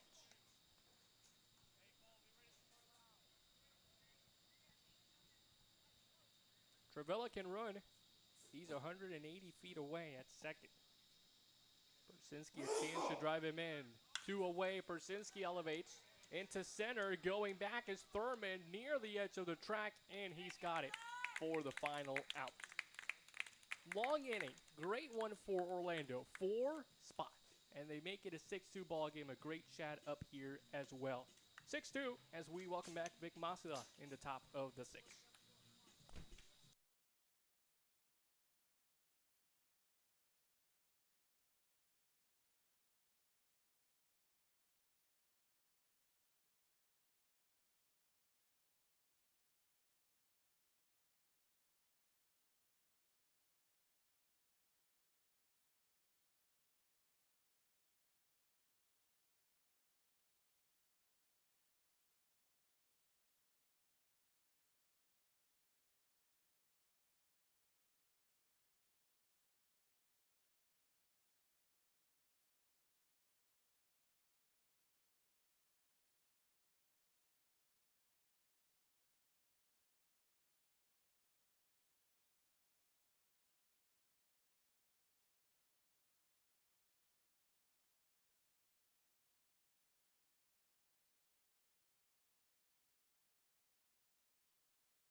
Six to the ball game as the Orlando Snappers put up a 4 spot in the bottom of the 5th. We welcome you back with Vic Maslia.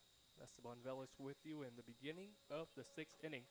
As Michael Muese steps in, he's 1 for 2 so far. Dominic Venta back on the mound. He came in relief an inning ago. No runs surrendered, pick up a pair of strikeouts in that 5th frame. A lot has happened since I've been gone. And I thought it was going to be a big pitcher's duel going into this game. We'd see, just kind of a back and forth battle between, which pitcher could be more dominant. But a 4-spot put up by the Snappers, and it was Scout Updike and then Carson Hendrickson who just really struggled in that inning. And the Lightning have known to put together some comebacks, but haven't really seen one since the early parts of the season. And most of the ones as of late have been too late.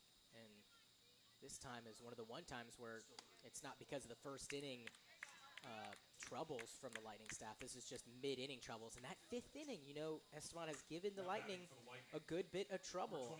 Besides the first inning where they've given up 33 runs, I believe now that 4 runs in the 5th, that makes it, I wish I had my sheet here. I just didn't print it out tonight, but I'm pretty sure it's around 25, 26 runs given up in the 5th inning. So the Lightning have struggled in the first and in the middle innings of this season. So that's definitely something to look out for Leesburg going into the playoffs, is getting through that first inning and also middle relief, because the Lightning bullpen has been very sharp. It's just those 5th and 6th innings where things are a little bit rocky. But as the game goes a little bit later, the pitching staff seems to tighten up a little bit. Well, David Berger, one of the assistants for Terry Abbott and the Snappers, heads to the mound to have a word with Dominic Venta. That was the 20th walk for Marco Moises, and he's just an on-base machine. Ryan Jenkins with 24 walks, an on-base percentage of .443, and he's hitting .267 on the year, which is a little bit of a down year in terms of batting average, but of course Jenkins makes up for it for how much he gets on the base paths.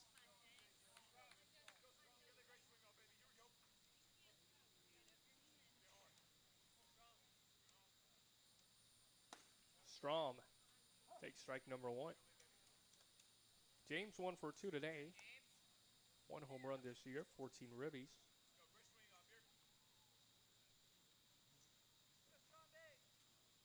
Had a 1 for 3 performance last game for the Lightning. He fouls this one off into deep right field. And with that walk issue to Marco Moises, the Lightning have had their leadoff runner on in every inning besides the 4th and have only been able to score in 2 of those innings. And this is a must score. The Lightning have done such a great job at answering back after the other team puts up a run in either the bottom half or the top half of the inning.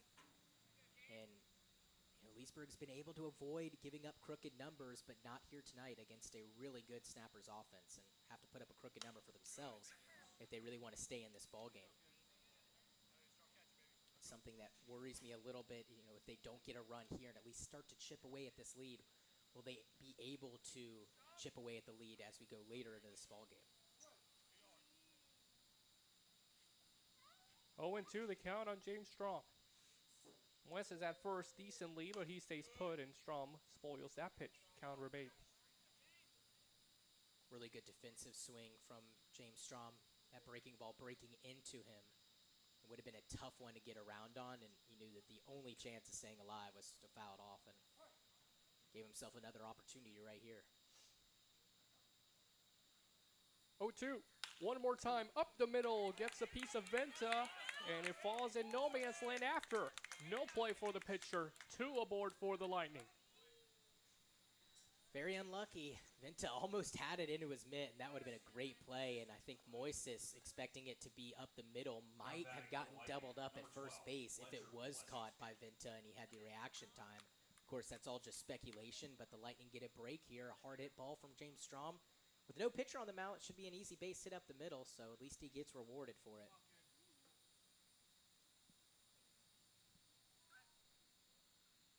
Ledger Pleasant dropping down to bunt, first base side, letting it roll as Venta, and he does so wisely. Man, that looked really good. Just had a little too much side spin on it. So he was trying to guide it down the first baseline, but boy, was that just a beauty for as long as it stayed fair. A really good job by Pleasant, and hopefully he can lay down another good one right here. And would like to see him try to lay it down the first baseline. Hayden Gustafson, I didn't see on that last play, but with a runner at second base, he's got to be careful because if he charges on this play, then no one's covering third. Moises gets in there without a throw. So if he can guide it down the third base line this time, that'd be perfect. Pleasant tries again. Bersinski throws to second. Really good throw. Boy, back in there was Mueces. Really close play, Esteban. On those where the middle infielder is tagging the runner on their back leg, usually the runner gets the benefit of the doubt just because the umpires think that they, most of the time, get their hand back in there safely. So not a lot of times will you see that be called out just because of the fact that his hand could have been in there. The bunt fouled away, and now Pleasant will have to most likely hit. Yeah, no, definitely. I don't foresee him getting the bunt sign on 2 strikes. I know he laid down a good one back in the second inning, but I just, you don't trust a lot of guys to lay down a 2-strike bunt, and you don't want him to foul out at the plate. That'd be the worst. Venta's going to do everything in his power to try to get him to do that if he does square. No one away, 2 aboard. Pleasant with a huge opportunity. Here's the 1-2. Bersinski, a tremendous block. Yeah, he took the words right out of my mouth. That's a big league stop right there. There's no chance that he can slide and block it up normally with his chest. That's one that you just have to pick out of the ground, and he did so. Hey, he's getting dinner tonight after that one, I hope. I hope so. Can't go 2 nights without eating. 2-2 count. Pleasant squares this one up beautifully into deep left field, Oh! and this one is gone. Have yourself a night, Ledger Pleasant. Wow! That's a 3-run homer. What an at-bat for Ledger Pleasant. 2-2 count, and he did not miss that baseball. 6-5 the score. Well, I said it earlier, Esteban, his double back, in the 4th inning was his 3rd extra base hit of the season, and he's not the biggest power guy, usually bats lower in the lineup, but taking advantage of a shorter porch, and that would have been a double all day long at Pat Thomas Stadium.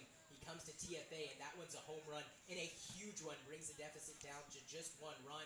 And I told you, this team is not just good at coming back, but good at putting up crooked numbers, and they're good at answering back after the last inning, and they have done so here. So Ledger Pleasant, excuse me for saying you're not the biggest power guy, but that was a shot out into left center field, and I know it's a proud dad over there in the stands. 3 runs have come across already this inning. No one retired. Trey Kraft trying to continue the fiesta for the Lightning. He takes ball number 1 outside. Just a great swing from Ledger Pleasant. I mean, he's just been a great player so far for the Lightning this season, hitting .259 coming into it, but he's a sure-handed glove whether he's at second or short. 24 hits once again coming into this game, and 20 runs scored. I mean, he's always getting on base, 17 walks, driven in 13. For a guy that bats down at the bottom of the order, and it's amazing. Kraft gets under this one. Irizarry creeping in. Shallow right field. He waits on it and puts it down for out number 1.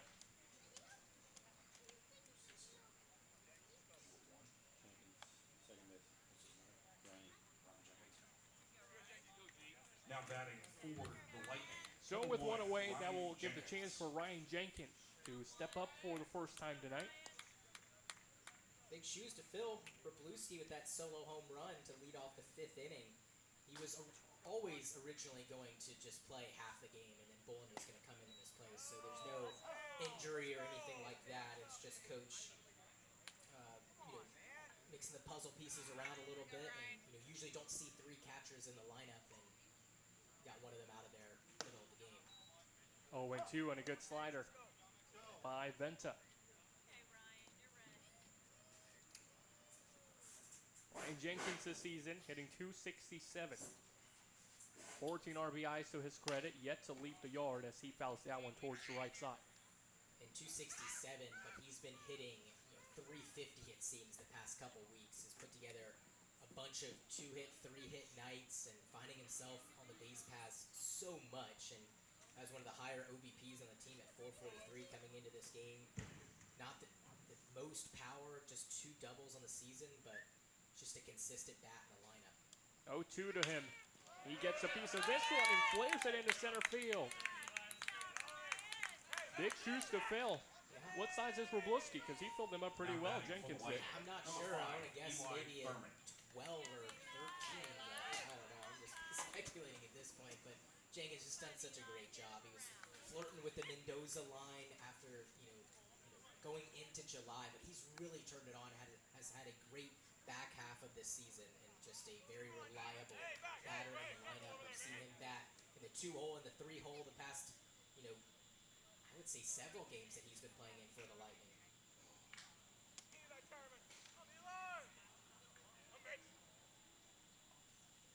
First pitch swung on and missed as the lineup card turns around for Eli Thurman, who's 1 for 3 with a strikeout so far.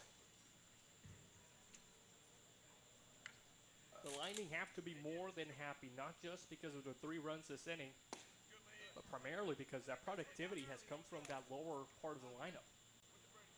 Started with Matt Mueces, and right now it's back to the top with Eli Thurman. Yeah, I mean, it's just a 3-headed lineup from top to bottom. There's really no easy out, any way you look at it. Sometimes it's the top of the order carrying, sometimes it's the meat, and sometimes it's the bottom of the order.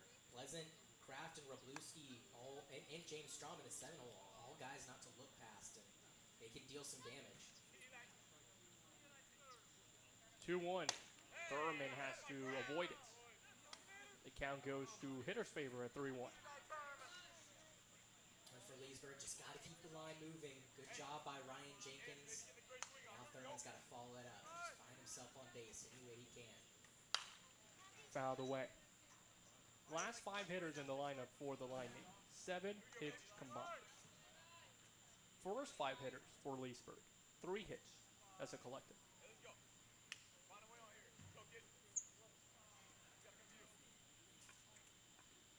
Full counts on Thurman. Jenkins put at first. He's going to second. Thurman fights it off.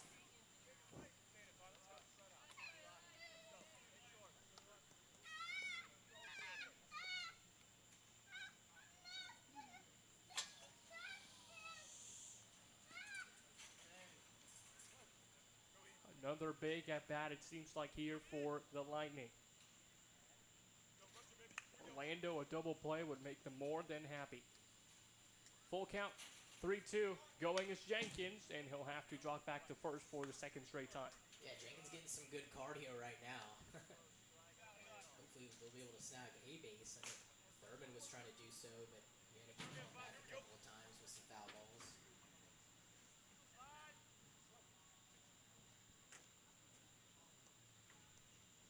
3-2 count. We'll do the pitch one more.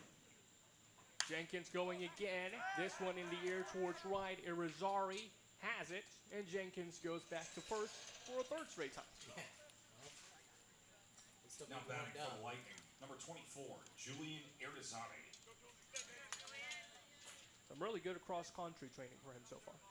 Yeah, he'll be in shape for sure heading into the spring season.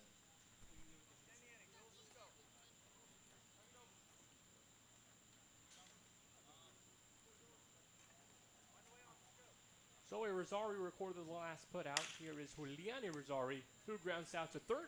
And Hayden Gustafson throws across to Julian Mercado to put an end to the fire. But what an inning it was for the Lightning. 3 runs in the top of the 6th, and the ball game fluctuates to 6-5 to score.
sixth, number 11, Julian Mercado. 6-5 ball game as we welcome you back to the First Academy in Orlando, Florida. Beautiful turf field and this tremendous high school. Vic Maslia, Esteban Velas with you, and Vic, a huge inning in the top half for the Lightning.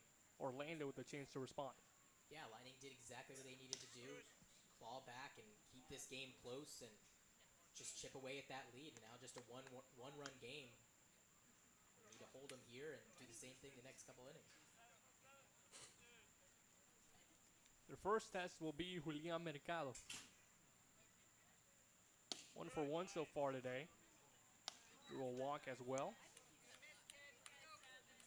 The guy that in his first ever at bat of the Florida Collegiate Summer League, first pitch he saw, ripped it for a double, but after that, his offense has kind of slowed down a little bit. This one to first. Strom has it. Underhand throw to Henriksen, who covers beautifully. 1 away.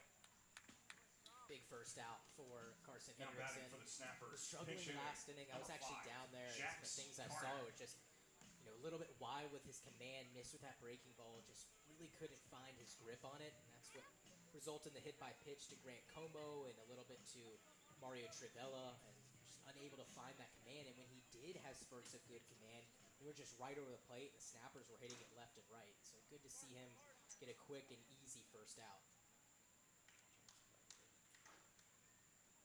Jax Carter, the pinch hitter, replacing Nicola Mezzanotte.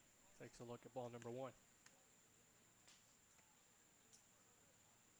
Carter and Mezzanotte, both catchers.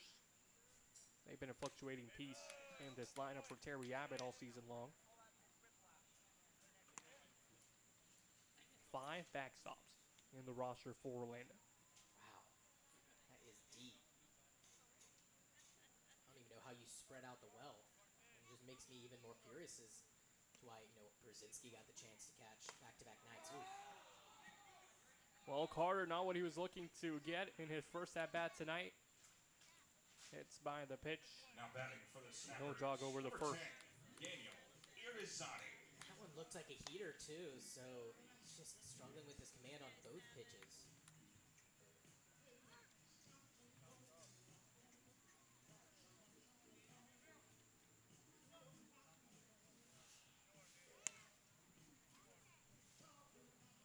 Rich Billings will head from the dugout towards the mound, and he will go to his bullpen for the 3rd time tonight. So a new pitcher for the Lightning. 6-5 the score. We'll tell you all about the new thrower when we come back.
New pitcher on the mound. It's Blake Tipmore who gets the call from the bullpen.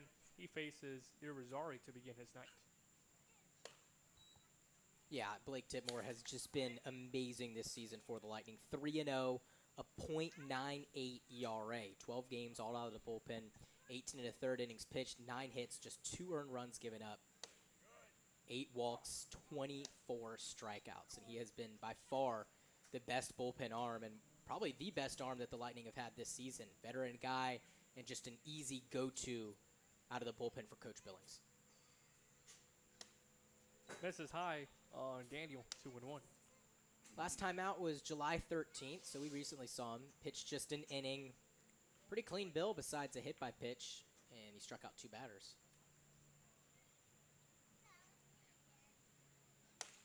Swung on and missed, 2-2.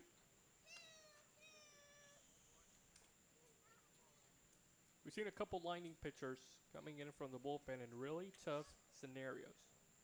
This one seems like the easiest one that Yeah, any reliever has had tonight. which makes me a little surprised why Blake Tipmore was called on for. He gets a strikeout right there, and he just is always looking sharp. But I would have thought that he'd come in after Scout Updike to try to navigate through that jam and limit the damage. But you never know. I don't think, obviously Coach Billings has an idea in mind of who he wants to throw when, but I would think that he'd deviate a little bit, especially knowing that Tipmore is their best guy. Now, with saying that, Tipmore has come into a pretty tricky situation, and he actually gave up a grand slam. Let me go pull that game up, because that was really interesting. I think that was that versus you guys? Yeah, It was Walburn towards the right side in Right. Leesburg. Right, yeah, he came on bases loaded and gave up a grand slam. Of course, was only charged with the 1 earned run, but he got hit around a little bit. I believe that was July 17th. Finished with 1 earned run, 2 hits, and the 1 inning pitched. But he's put together such a good season that 1 pitch was really his biggest mistake. He's only given up 1 other earned run besides that, and it was back on June the 2nd. 1-2 the count. Let's see what he has in store for Farner. That one misses. Was it June 17th? Yes. So exactly a month ago today. Yeah. Wow. Yeah, that was super weird, and it was the perfect situation to put him in because it was, so rough. Bases loaded. I know that there wasn't 2 outs, I don't believe. 2 outs here. Farner muscles that one into the right side. Makes its way all the way to the wall. Going from first to third is Carter, and Matthew Farner has extra bases. Yeah, it's really, obviously is the best hitter on this team, I would say. But the Snappers have a lot of good hitters, and you really just don't want guys like Farner to beat you up. And he's done so far in his last 2 at-bats. Back-to-back doubles and a run scored. And off a really good pitcher in Blake Tipmore. And I guess he's just struggled maybe a little bit here at TFA and coming into a little bit of a jam. Does have 2 outs now and really has to lock in and get Rashad Robinson here. A very tough out to get. Robinson takes that one close to the face. Yeah, his former teammate. Maybe that's a little hello right there with that close being that pitch was. Yeah, sure. Try to back him off the plate a little bit. Now he should pound the outside part. He did. Wow. Ooh. Yeah, that was a generous call for Robinson on the outer half, and Blake Tipmore played it perfectly, brushed him off the plate with that up and in heater, and then didn't get the call. Robinson, half swing, full miss. Little sword action as Robinson couldn't hold up his swing.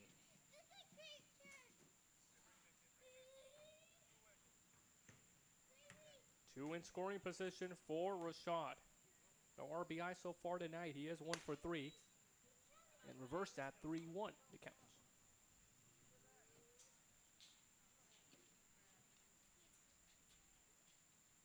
Grant Como, the 3-hole hitter, is on deck. He's hitless tonight. 3-1 to Robinson. Fouls it off the screen.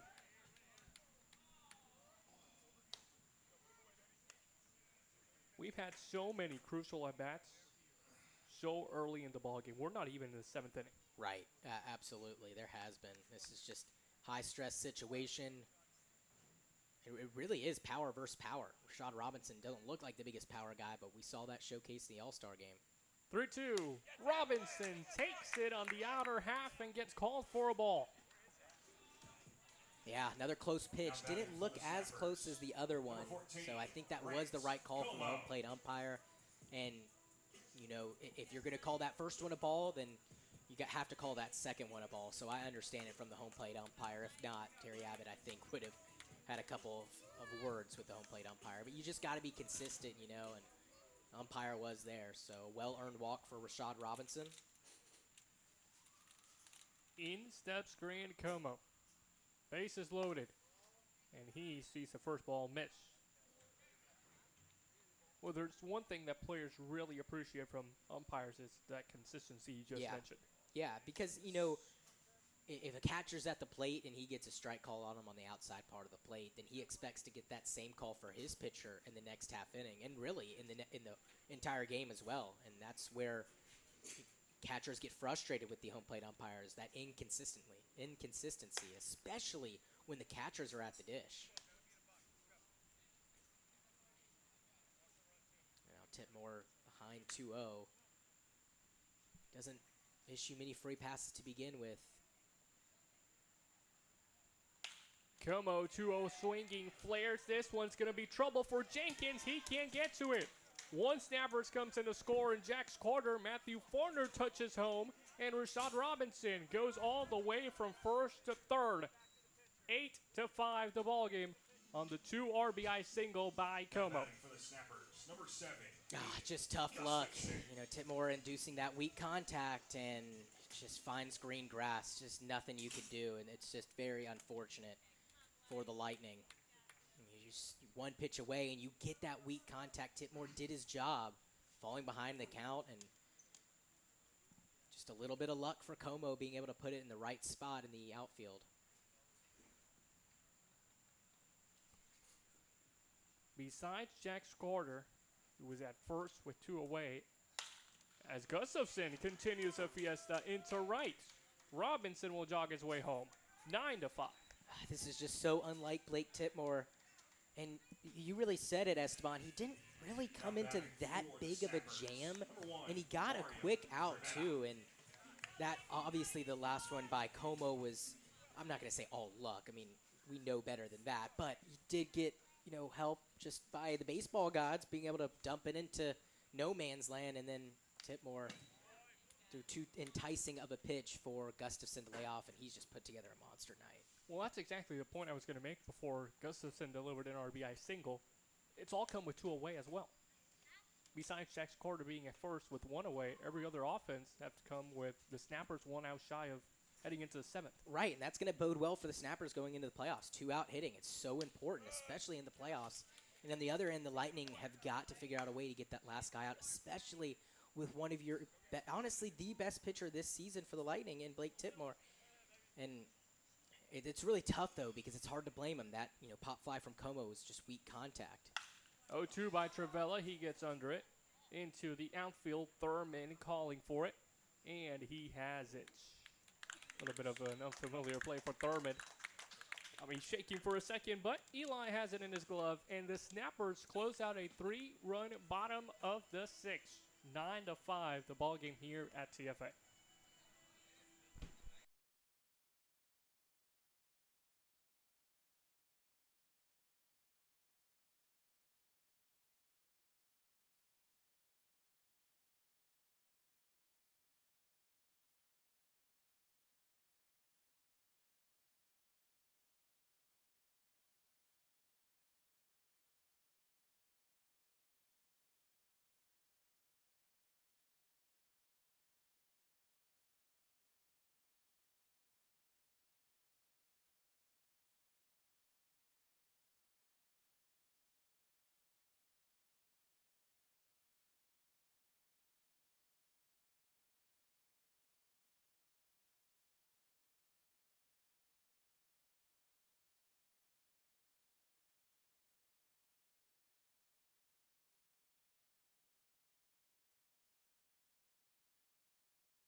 Bullen, Keller, Snyder. 3, 4, and 5, all set to hit for the Lightning. They'll face Dominic Venta, who continues to be on the mound for the Snappers. Interesting move keeping him out there after that 3 spot put up last inning, but Lightning obviously will take it. And some more work to do for the bats. This is something that the Lightning aren't really used to, is the bullpen scuffling and them having to, trade blows in the middle innings, and actually getting into later innings here. But usually it's the pitching staff, the starting pitching staff struggling out of the gate, and then the bats having to come back and, having 8 innings to work with, but now having to come back down 4 with just 3 innings to work with. So a little unconventional, but the pitching staff's done so well all year. A 9 spot put up, obviously not what you want to happen, but it's bound to happen. This one's chopped, but it goes foul as it hit off the leg of Bullen.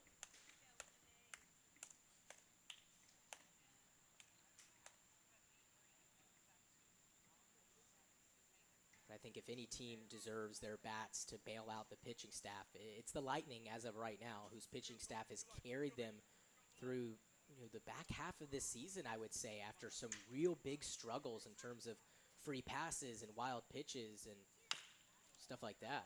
To Gustafson, he has it, throws across off balance, but perfectly to the chest of Mercado. 1 up, 1 down. But yeah, it's the back half of the season that the Lightning offense has trailed off a little bit because they're not getting help from opponents in terms of them allowing walks and wild pitches, pass balls, errors, all that stuff. Teams have obviously built that team chemistry and have cleaned up those things, and the Lightning have struggled to score runs on their own accord. And this is one of those games where the Lightning bats have to bail out the pitching staff. Keller trying to do that. He lifts this one towards the right side, but Irizarry has some magic in his glove right in front of the track. 2 down. Now batting for the Lightning. Yeah, Chuck gave it a good ride, and just got a little bit under that baseball, not as much power as some of his other swings. And quickly 2 down. The Lightning just running out of outs here. It doesn't look like the Snappers' offense is slowing down anytime soon. I'm a fan of airplanes. Oh, no, I like him too. It's pretty cool. You don't see that every day here at TFA. No, I think that Pierzynski was caught off guard by it. That's why that ball's in center field. He's probably a little distracted. Surprisingly enough, we've seen that a couple times this week. Catcher's getting distracted by planes flying over? No, not quite. Oh, just planes flying over in general. No, not quite. Oh. The ball not reaching the pitcher. Oh, wow. 0 for 2. Sheesh. 3rd time's a charm. Yeah, I didn't even have a 3rd attempt. No, that's interesting. Yeah, I mean, obviously, with no one on base, it's not a big deal, but yeah, those are little things. 2-0 to Snyder. Down the middle, fouled away. Not his best swing. Took his head off a little bit there. Was really long with that swing in general, too. Seeming like he's trying to do a little too much. Like to stay shorter and quicker to the baseball. That's why he's been so good. But all 3 outs, flyouts tonight. Pierzynski trying to frame that one. Home plate umpire not by. Count goes to 3 balls, 1 strike. 3-2. After Snyder, it'll be Monaco Moeses set to hit. A walk, a hit, 2 runs, 2 at-bats. Snyder, on the other hand, 0 for 3. 0 for 4, as the second baseman of Como has that one and throws softly to first. 1-2-3 inning for Venta and the Orlando Snappers. They have a 4-run lead at 9-5. Sing along because it is.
The 0 for 2 hitter of Hudson Walburn will lead things off.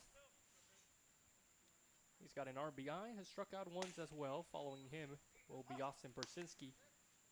And it goes Walburn, high school graduate of Julian Mercado. Wow. That's so cool. A couple youngsters in the lineup for Orlando. Yesterday, both starters for the Diamond Dogs and the Snappers fresh out of high school. Wow. That's amazing. And you got a guy like Blake Titmore who's been around for a while. And just cool to see these two facing off. Whoa. Walburn, you've done this a couple times this season, but I've never seen it go that far. I've never seen a bat hit out of the stadium or thrown out of the stadium. It's like the 5th time it's happened this year with him, but usually the net able to corral it. Not every day you see the bat go further than the ball. Need some of that sticky stuff on it. Not Needs a necessarily lot. pine tar, but you know that spray that they use nowadays. I think that that's a great invention. The spray as opposed to the pine tar. They're going to elect with the pine tar. Not everyone's got the spray. Oh, wait, that is the spray. Wow.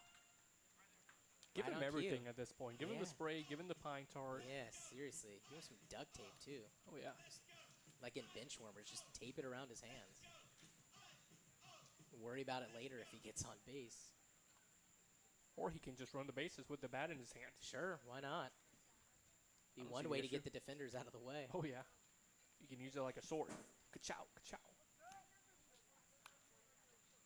See if Blake Tidmore can sword William Walburn right here.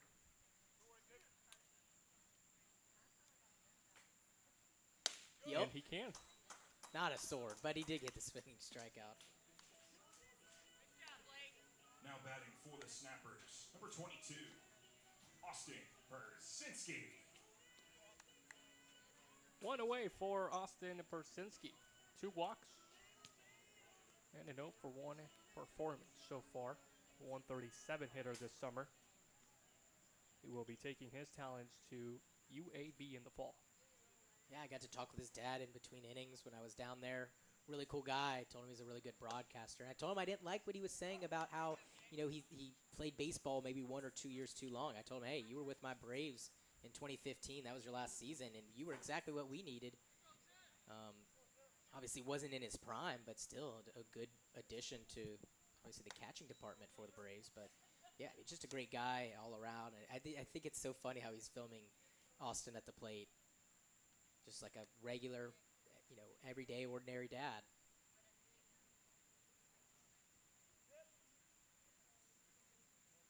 One. No, yesterday in the interview he had with Berkeley, he said he parented for 1 year when Austin won the state That's so championship. cool. He coached for the other, but it really goes to show Well, what you. year did they win the state championship? When he was a parent or a coach? Because that says a lot. This past year, they wanted him as a parent. Ooh, no. I'm sure that they did just as fine. Not just as fine, but still good. Chop to second, Jenkins to first, and Persinski retired for the second time.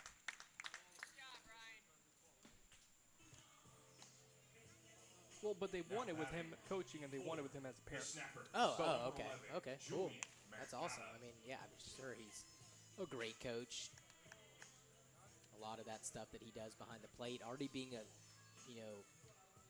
leader as a catcher, and he's probably a really good coach. And you can see him talking with Terry Abbott a little bit and all those guys. I'm sure just giving him tips and stuff on what he sees from his experiences. Future Snappers coach, potentially. I wouldn't bet on it, but that'd be pretty cool.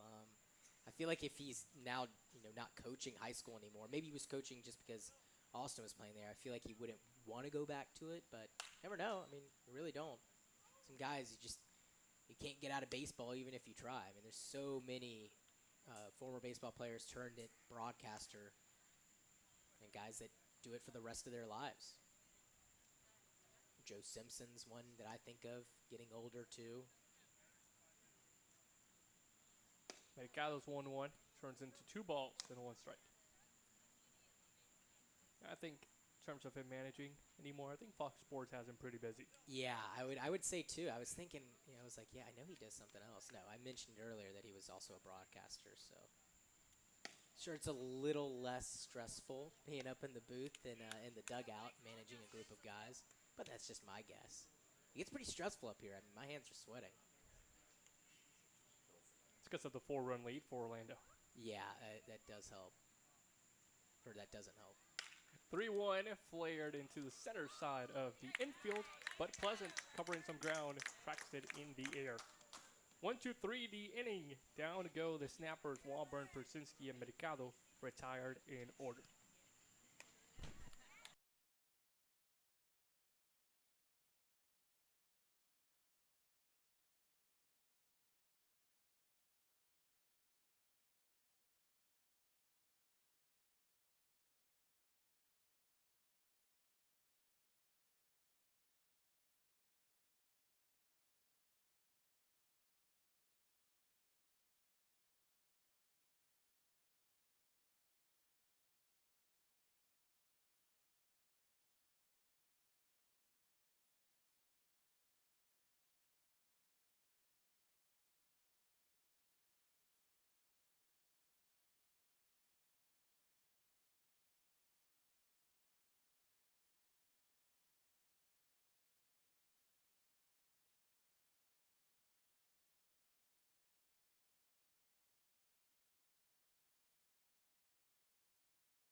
Number 9, Marco Mueces.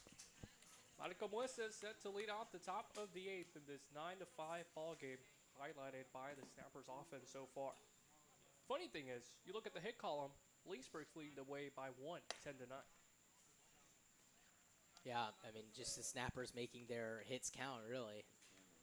And that's something that from Orlando we haven't seen all season long. There's been a couple of spells where they got runners in scoring position and they failed to break those runners in consistently. Well, double the amount of hits than runs is not really a surprise for the Lightning. I said this before. They have done a great job at getting guys on, even getting guys around, but getting guys in has been the struggle. And that's what we're seeing here tonight. But there has been a handful of games where the Lightning have a lot more hits than they do runs. It's because of a lot of wasted opportunities. We've had so many instances where the bases are loaded, nobody out, one out, and sometimes Lightning don't even score a run. Sometimes they score maybe just one, and other times they'll score 2, but it's because of a wild pitch or an error or a walked-in run. But yeah, that's just been the struggle. And got to get the leadoff man here on and Marco Mueces. This is actually every single at bat for him. He has led off the inning. Wow. Back in the 2nd inning, led it off with a single. Led off the 4th inning with a line out to 2nd, and then led off the 6th inning with a walk. Wow, that is super interesting, actually. He's getting used to this position. Maybe tomorrow he'll lead off the game. We'll see. Probably not.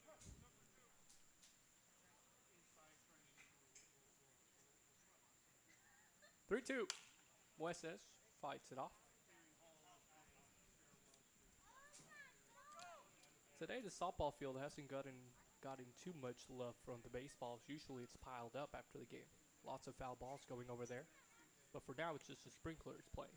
I'm glad you told me that. I'll collect some balls over there, take them to Pat Thomas. I'll go to the concession stand and exchange it for a slushie. There we go.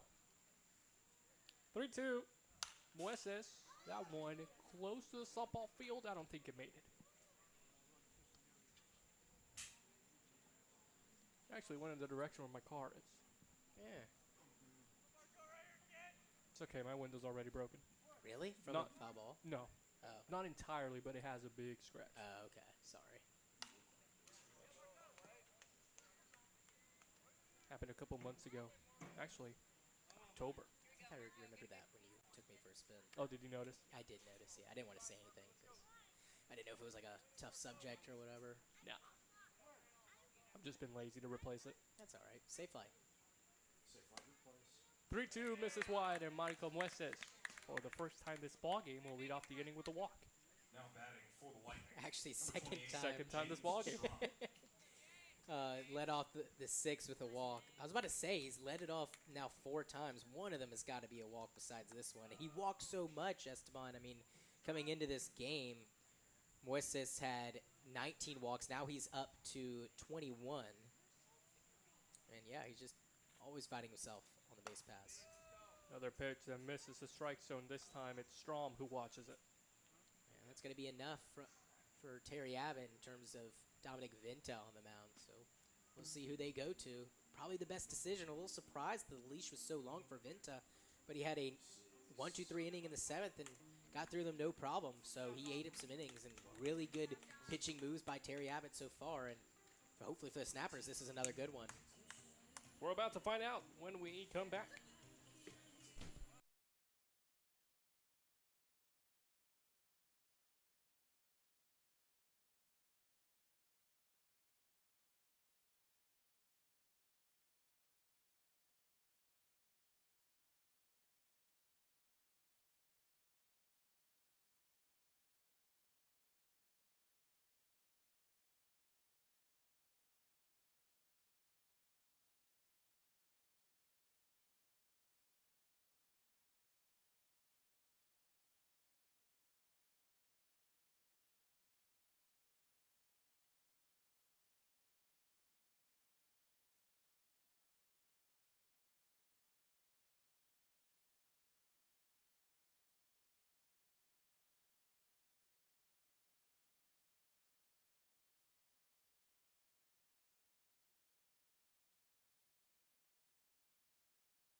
New pitcher, it's Nate April who takes over the mound for Dominic Venta.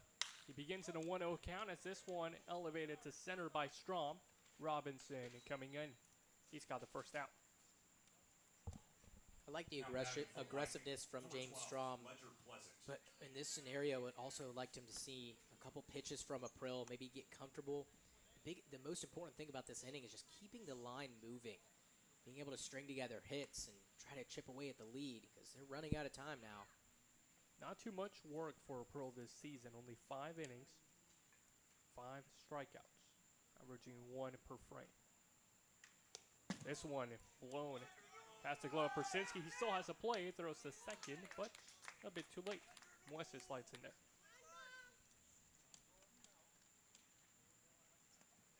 Yeah, looking around the league, DeLand Suns beating the Sanford River Rats 12-4. Only other team besides the Lightning to take down the River Rats. That's just their 3rd loss of the season. That was a 7-inning game due to it being an 8-run run rule, and then another run rule. Diamond Dogs beating the Squeeze 13-2. Can't believe that. I mean, just, 2 run rules. From the teams that you expected the least. Yeah.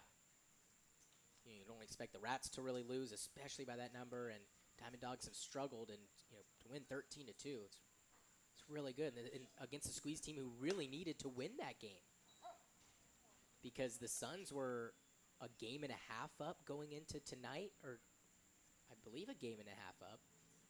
And then, yeah, if they were hopefully expecting the River Rats to maybe sweep the Suns, and then they could take 2 of 3 from the Diamond Dogs and actually jump in to the 4 seed. That looks like it's not going to happen. 2-1 is fouled away. And I wasn't here for the Ledger Pleasant home run, but that was a shot. Wait, I was here for the home run. Now I'm forgetting what innings I've missed. All I know, it was a pleasant sight. It was, yep.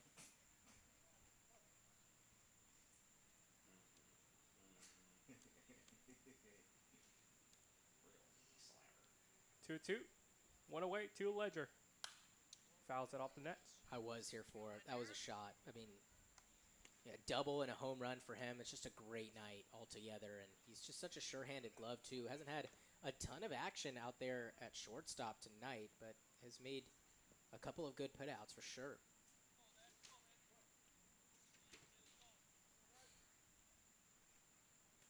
Right now, just trying to make some contact and stay alive. 2-2 by April. Pleasant takes it inside. Gets the called strike. 2 down. Just have to protect with 2 strikes. Trey The pitch inside, it was a strike. Not a pitch that Ledger Pleasant, I guess, liked to offer at, but you got to protect the plate any way you can. Now all of a sudden, Lightning with 2 down. They've just got 4 total outs to work with and 4 runs to at least tie this ball game up.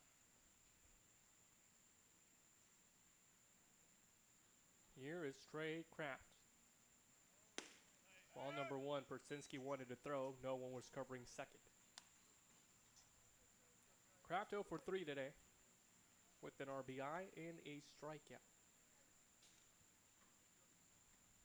Came into the night hitting 175.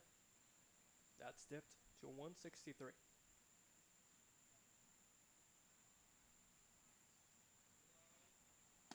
Swung on and missed.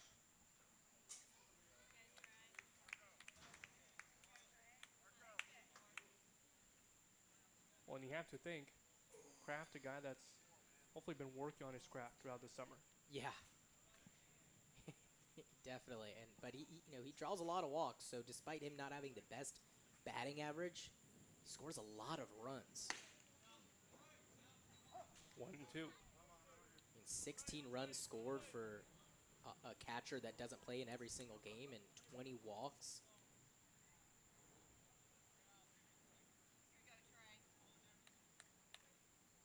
Also has 8 RBIs, too. That's a really good numbers for a guy that doesn't play every day. 1-2 pitch. Takes it. It's hard for any guy that's in and out of the lineup because you don't really get consistency playing, and that kind of messes with you mentally. Right, and Coach Billings does a good job. Most games, there'll be 2 of the 3 catchers in the lineup. One will be extra hitter, one will be behind home plate. So plays more than most catchers I would feel like would play, especially snappers, considering they've got 5 of them. 2-2, 2 away. Taken outside, ball number 3. Great take. Just a bit off the plate. Definitely not a good pitch to swing on if you're Trey Kraft here. Ryan Jenkins to follow him. He's on deck. 3-2 count. Muessa stays and April misses. There's another walk for Trey Kraft. And Now it seems like batting every for the game he's got Lightning. 1 or 2 Number 1, walks. Ryan And Jenkins. it's just so good. Such great plate discipline for him. But he's also a guy that's doesn't have his bat glued to his shoulder. He wants to go up there and swing, and he'll take good hacks, but he'll just force the pitchers to make mistakes.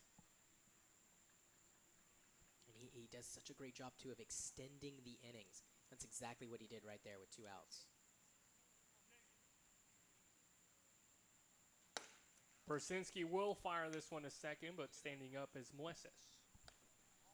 And Moises causing a lot of havoc out there on the base pass. Got to give it to April for not getting too distracted by him while being on the pitcher's mound, but also Moises has had some trouble on the base pass, and don't want to see him drift too far off the bag. You know, Pierzynski's got a good arm.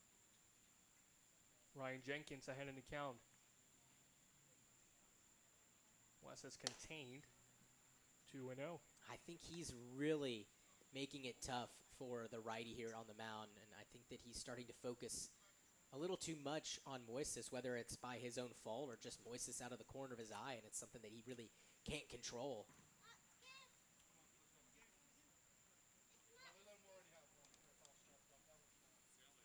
2-0 pitch. 3 balls, no strikes. Hard for April to find a strike zone lately. Yeah, struggle with his command.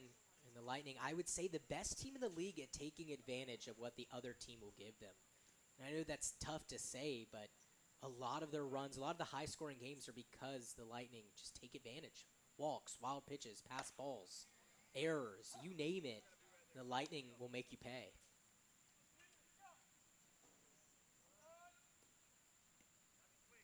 Already 3 pitchers used up tonight by Terry Abbott and the Snappers. And they are short-staffed in that category going forward. 3-1. Jenkins likes it and he drills it into the gap, but Robinson can run. And he's got it in his glove for the final out. Rashad Robinson saving a couple runs. He used his speed and showcased it well. We head to the bottom of the 8th.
Jax Carter, who came in as a pinch hitter earlier in the ballgame, replacing Mezzanotte, will dig in for the second time tonight.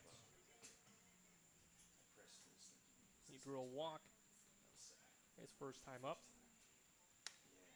Check that, got hit by a pitch and almost for a second consecutive time in this ballgame.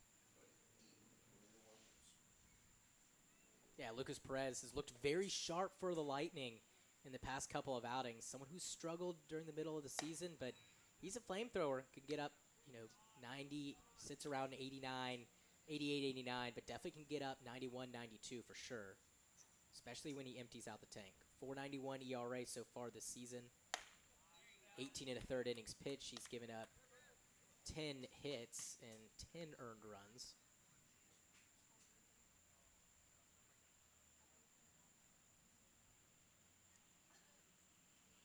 Two one. There's a heater. Yeah, just overpowering him with the fastball. 10 hits, 10 earned runs, 16 walks, 28 strikeouts. Ton of strikeouts in those 18 and third innings pitched. How many? Oh, that's fair. That's off the bat.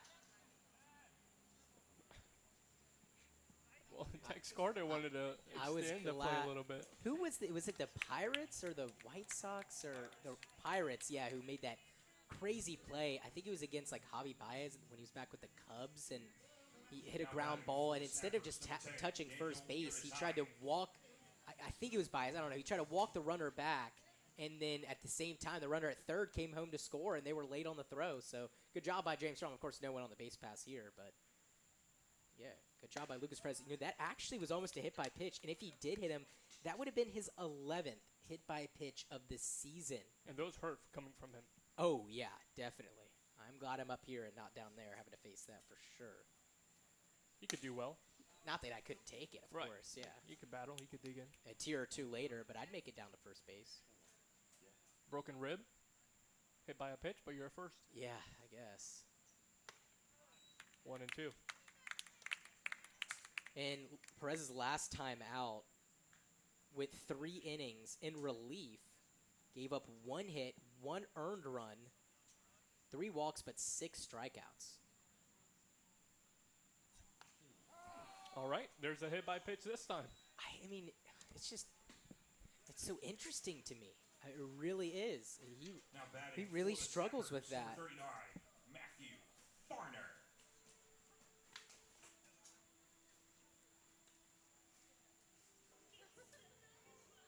I got to sort through all my stats here.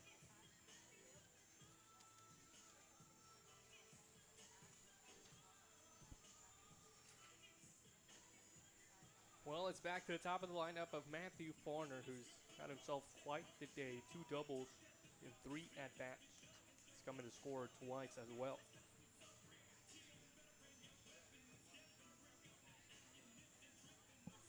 They're checking up on Irizarry. So with Perez hitting 3 batters last year in 2024, that's now 14 total. The highest number is 24 by Kyle Wall back from 2008 to 2010. Remember, that's 3 seasons. So he already has more than half of that in 2 seasons. But that's in terms of career record. So he's standing well in second place in that category. And in terms of this season, just got more notes to go through. Farner fouls it back. 0 and 2.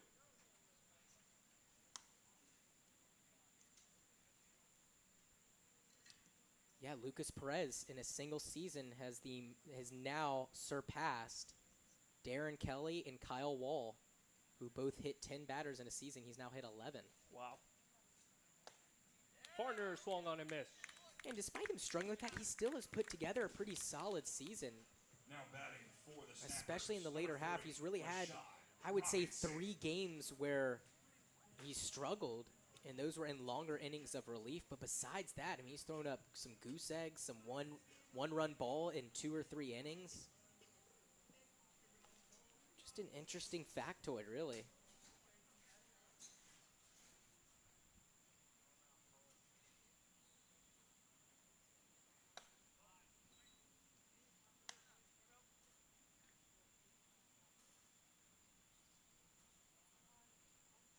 And he just got one of the best hitters in the league to strike out, too. So obviously shows his dominance.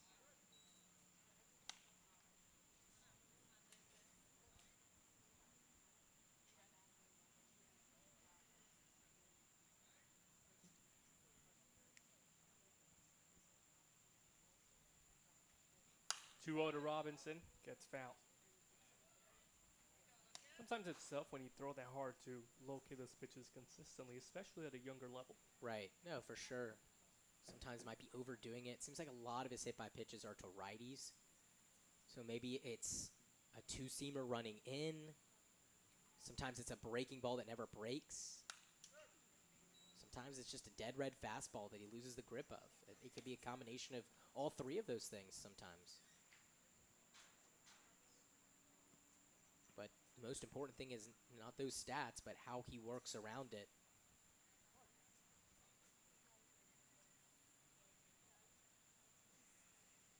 2 and 2 with 2 away. Almost got Robinson as well. Would have made it 12. Yep.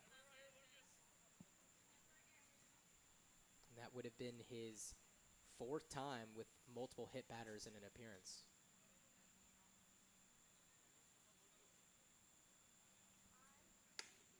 That one misses upstairs. Rosario was going, but it doesn't matter. It's a free pass.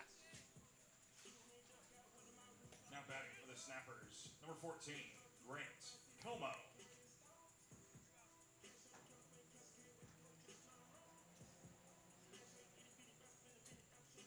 Gotta find a way here for Lucas Perez. 2 down. Already have 4 runs to try to score in the top of the 9th. Don't want to make it even harder for the bats.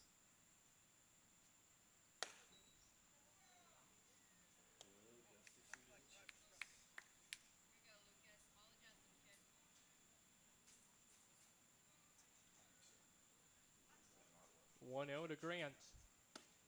Ball number 2. It's making it harder for Pettis himself. Yeah. Just not locating real well right now. Doesn't seem to have a pitch to go back to, really.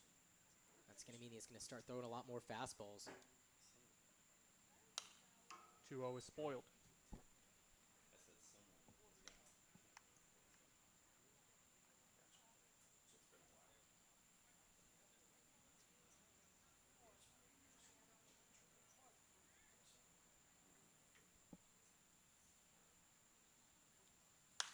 Two one fouled away towards the right side.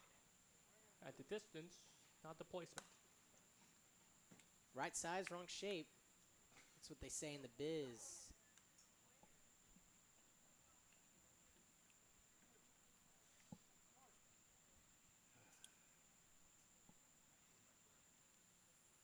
Two and two. 2 aboard, 2 away. Como to third. This one's going to get past the diving third baseman of Snyder. One snapper comes in to score. That's Irizarry. Robinson can jog his way home. Meanwhile, Como sprints into third. He's got a triple. Well, if you want a triple, that's the perfect place to do it. Guided it right down the third base line. Irizarry often plays pretty far off the line in left field, and that crept all the way into the corner. The furthest possible place for Irizarry to run and get to. And Gustafson has a chance now. A 2 RBI 3-bagger for Grant Como. And Hayden Gustafson, all he needs is a double to complete the cycle. He was going for it all right. I think he was going for the homer with that swing. I wonder if he knows. Yeah, well, you could always hit it over the fence and just stop at third. Second in his case. Second, right, you're right. No, I don't think that's possible. Now I'm curious.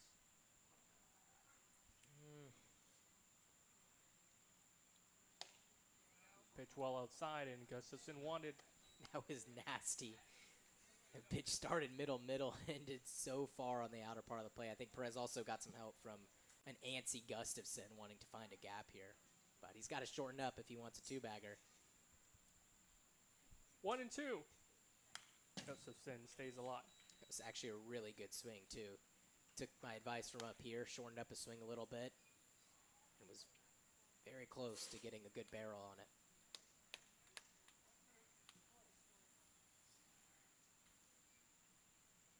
Twelfth run for the snapper, 90 feet away. 1 and 2 to Gustafson. He takes strike number 3. 6-run lead. The Snappers need 3 more outs to claim the victory.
Welcome back. Esteban on a side quest real quick, but he will be back any moment. It's Riley Fitzgerald, the pinch hitter, batting in place of Eli Thurman, and first pitch is nowhere near. Eli Thurman finished 1 for 4 with a base hit back in the first inning. Line out, strikeout, and a flyout for him on his night. Don't see Fitzgerald all too often as a batter, see him more pitching. Especially don't really see him start many games in the lineup.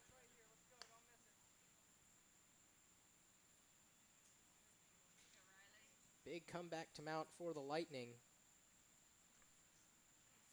Down 6 runs after that 2-run triple from Grant Como. That was almost the dagger, but it really was that 3-spot put up in the 6th inning that kind of did the Lightning in.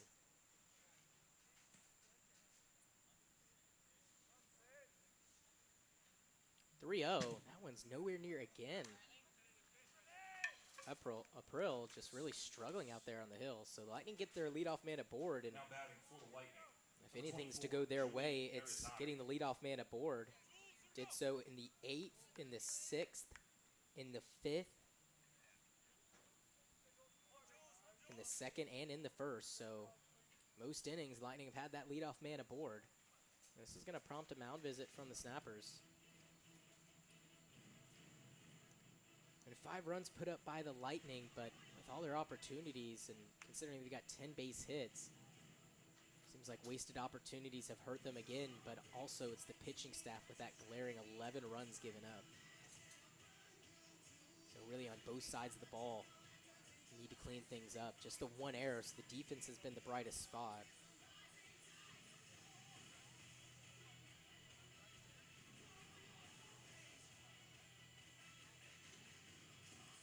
The wind is picking up, blowing left field to right. We'll see if that helps Julian Irizarry here. Just 3 outs to work with if you're the Lightning. And as I said last inning, just have to keep that line moving. Gotta get yourself aboard any way possible. Fitzgerald taking advantage of some wild throws from the righty. And another one missing arm side. Pierzynski now saying something to his dugout. I'm not sure what it's about, but he'll go back out there again. Now, Coach Abbott going to talk with the home plate umpire. I'm not really sure what this is about.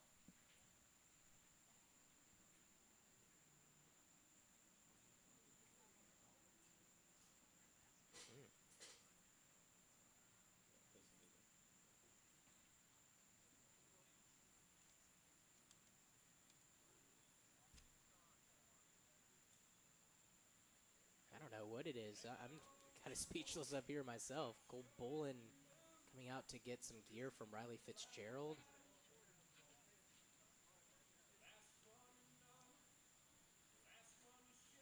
Yeah, I think it's a medical issue or something for April. The trainer's coming out there. That's going to be it for him. Oh, boy.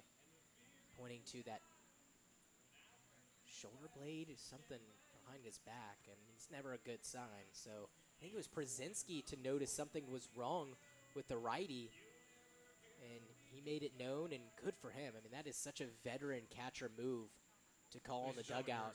Some pitchers, this might be surprising to some, but some pitchers really, obviously don't want to be taken out of the game and might try to push through some minor injuries that could lead to something bigger. And luckily that didn't happen here, as Austin Pierzynski kind of called it quits from himself. And that's once again, a big-time veteran move from a backstop that just graduated high school. So it will be a new pitcher to come on for the Snappers. We'll take a little bit of a break, and we'll introduce you to the new arm.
Welcome back. Christian Montez is the new pitcher. The righty standing at 5'10", 185 out of Florida Tech. So far this year, 4.15 ERA in 8 games, 1 start, 13 innings pitched, 16 hits given up. He's 2-2 so far. He faces Julian Irizarry with a runner aboard at first and nobody out. Breaking ball lands for a called strike. Hope everything's okay with April. None of those pitches were really close, and you just hope it's not a big issue, a medical issue.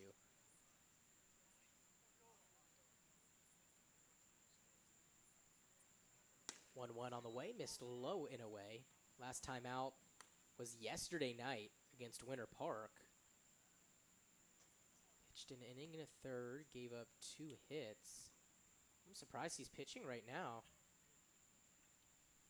Guess he threw less than 25 pitches. That ball's outside. Faced 5 batters, so definitely could have thrown less than that.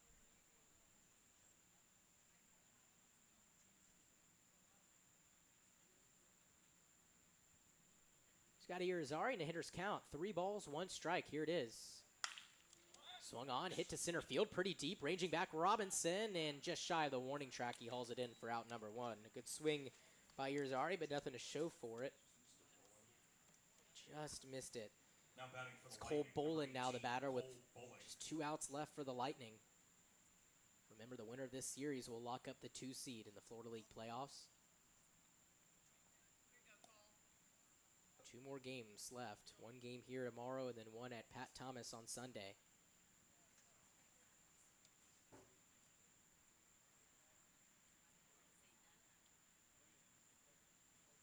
First pitch to Bolin is fouled away. Montez closed out that game. Pitched an inning and a third. Like I said, gave up 2 hits, had the 1 strikeout, no runs.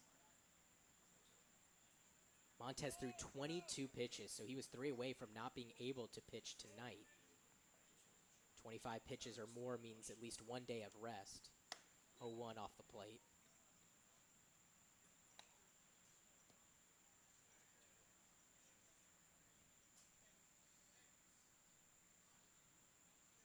Pulling 0 for 3 with a walk back in the 5th inning.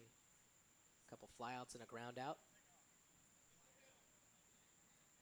I think Montez was looking at the dugout maybe for a pitch call. Terry Abbott redirected him to home plate to look at Austin Pierzynski, who's obviously calling the pitches. The pitch fouled away by Cole Bolin.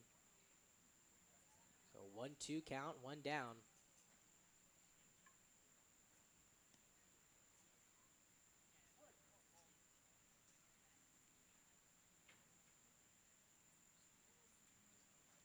Low and in, it trickles away from Pierzynski. Heading into second safely is Fitzgerald. He had a good jump.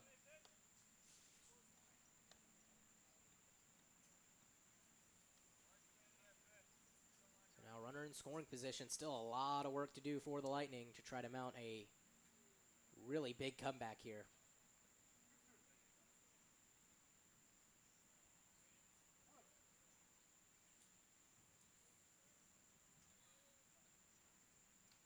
Count evens up at 2-2. Righty comes set at the letters. Bolin awaiting. Here it is. Popped up, shallow left field. William Walburn is there. He flashes the leather for out number 2. And the Lightning down to their final out. And it's all up to Charlie Keller to try to keep this one alive. Now batting for the Lightning, number 17, Charles Keller.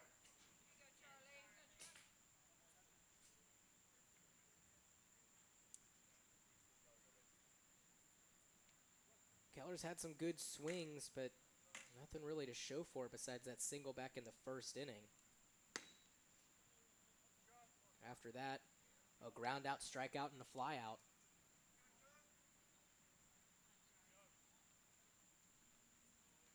A loss tonight would mean the Lightning's backs would be against the wall, having to win 2 straight to get to that 2nd seed. Remember, the Lightning now coming into this game have a 1-game lead. And if they were to lose 2 of 3, that would mean both of these teams would be tied. Same record, same winning percentage, and that would go to head-to-head. The Snappers would have that over the Lightning. Hammered into right field. That'll get down for a base hit. They're going to hold up Riley Fitzgerald at third. Probably a good decision. That ball was thrown in quickly by Daniel Irizarry. It's runners at the corners. Still 2 down, and it looks like a pinch hitter, TJ Sokras, will hit for Reed Snyder. Now batting for the Lightning, pinch hitting, number 14, TJ Sokras.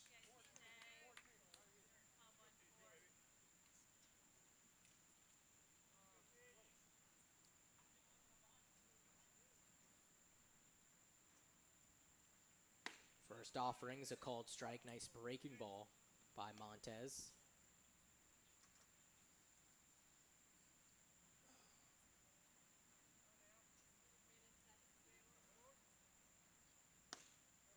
Pitch just off the plate. TJ Sokras does have a home run this season, but has been a quiet hitter. Mainly been used as a pitcher. Just gets a piece of that one. The Lightning down to their final strike.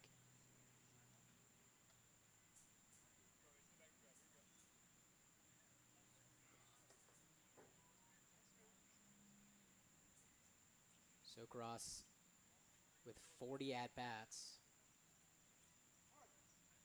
Excuse me, 32 at-bats and 5 hits. One of them being that home run at Winter Garden.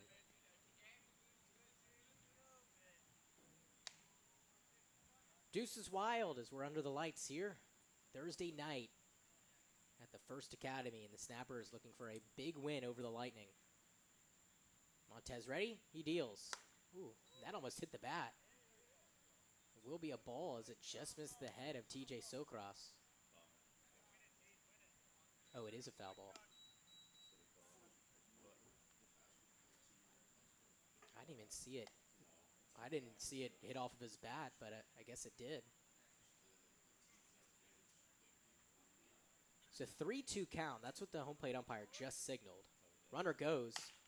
So grounder foul by Sokras. So I guess it was a ball.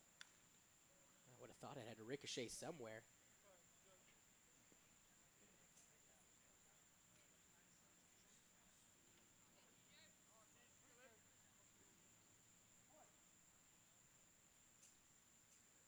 Payoff pitch. Keller goes. Here it is. Ground ball towards third. Gustafson fires to first, and the Snappers take game 1 of this pivotal 3-game series. And with that last It out, was we all have now Snappers. Fuego, And yes, they gave up 5 runs. It could have been a whole lot worse as they Snappers surrendered wins 11 hits. by a score But on the of other 11 end, the to Snappers 5. with 10 hits and 11 runs. Final score Saw line some from fireworks tonight's from game. both teams. The Leesburg A couple of Lightning home scored runs 5 for runs both on 11 teams. hits, Saw one from coming Trivella and Your one from Orlando Gustafson. Snappers We saw scored one from 11 Nick runs Wroblewski off for the 10 hits Lightning and and one from errors. Ledger Pleasant as Be sure to well. join So us it was right back all here fireworks tomorrow tonight, and as the the Snappers Snappers had a host the couple Lightning more in the bottle final rockets that the home Lightning game of the regular couldn't season. handle.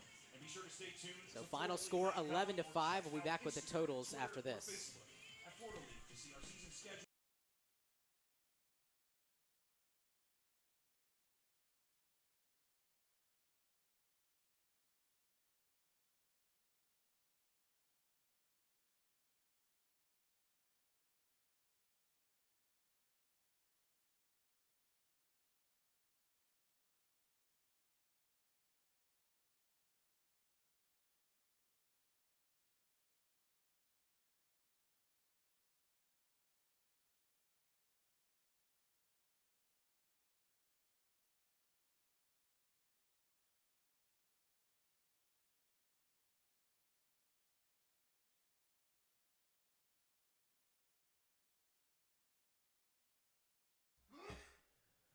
Welcome back. The Snappers pick up a Game 1 win. And with that, the Lightning now with their backs against the wall. The Snappers need just one more win to lock up and secure the second seed for the Florida League playoffs. Tomorrow we'll be right back here at the First Academy, a 7 o'clock start. And then on Saturday, we'll be at Pat Thomas Stadium also for a 7 o'clock start. So the Lightning trying to force a rubber game with a win tomorrow, and the Snappers trying to lock up the second seed in just a matter of 24 hours. So, final lines for the night. The Lightning, 5 runs on 11 hits and 1 error. The Snappers, 11 runs on 10 hits and no errors. Some clean baseball for the Snappers. For my partner, Esteban Velez, I'm Vic Massey saying so long and good night, folks.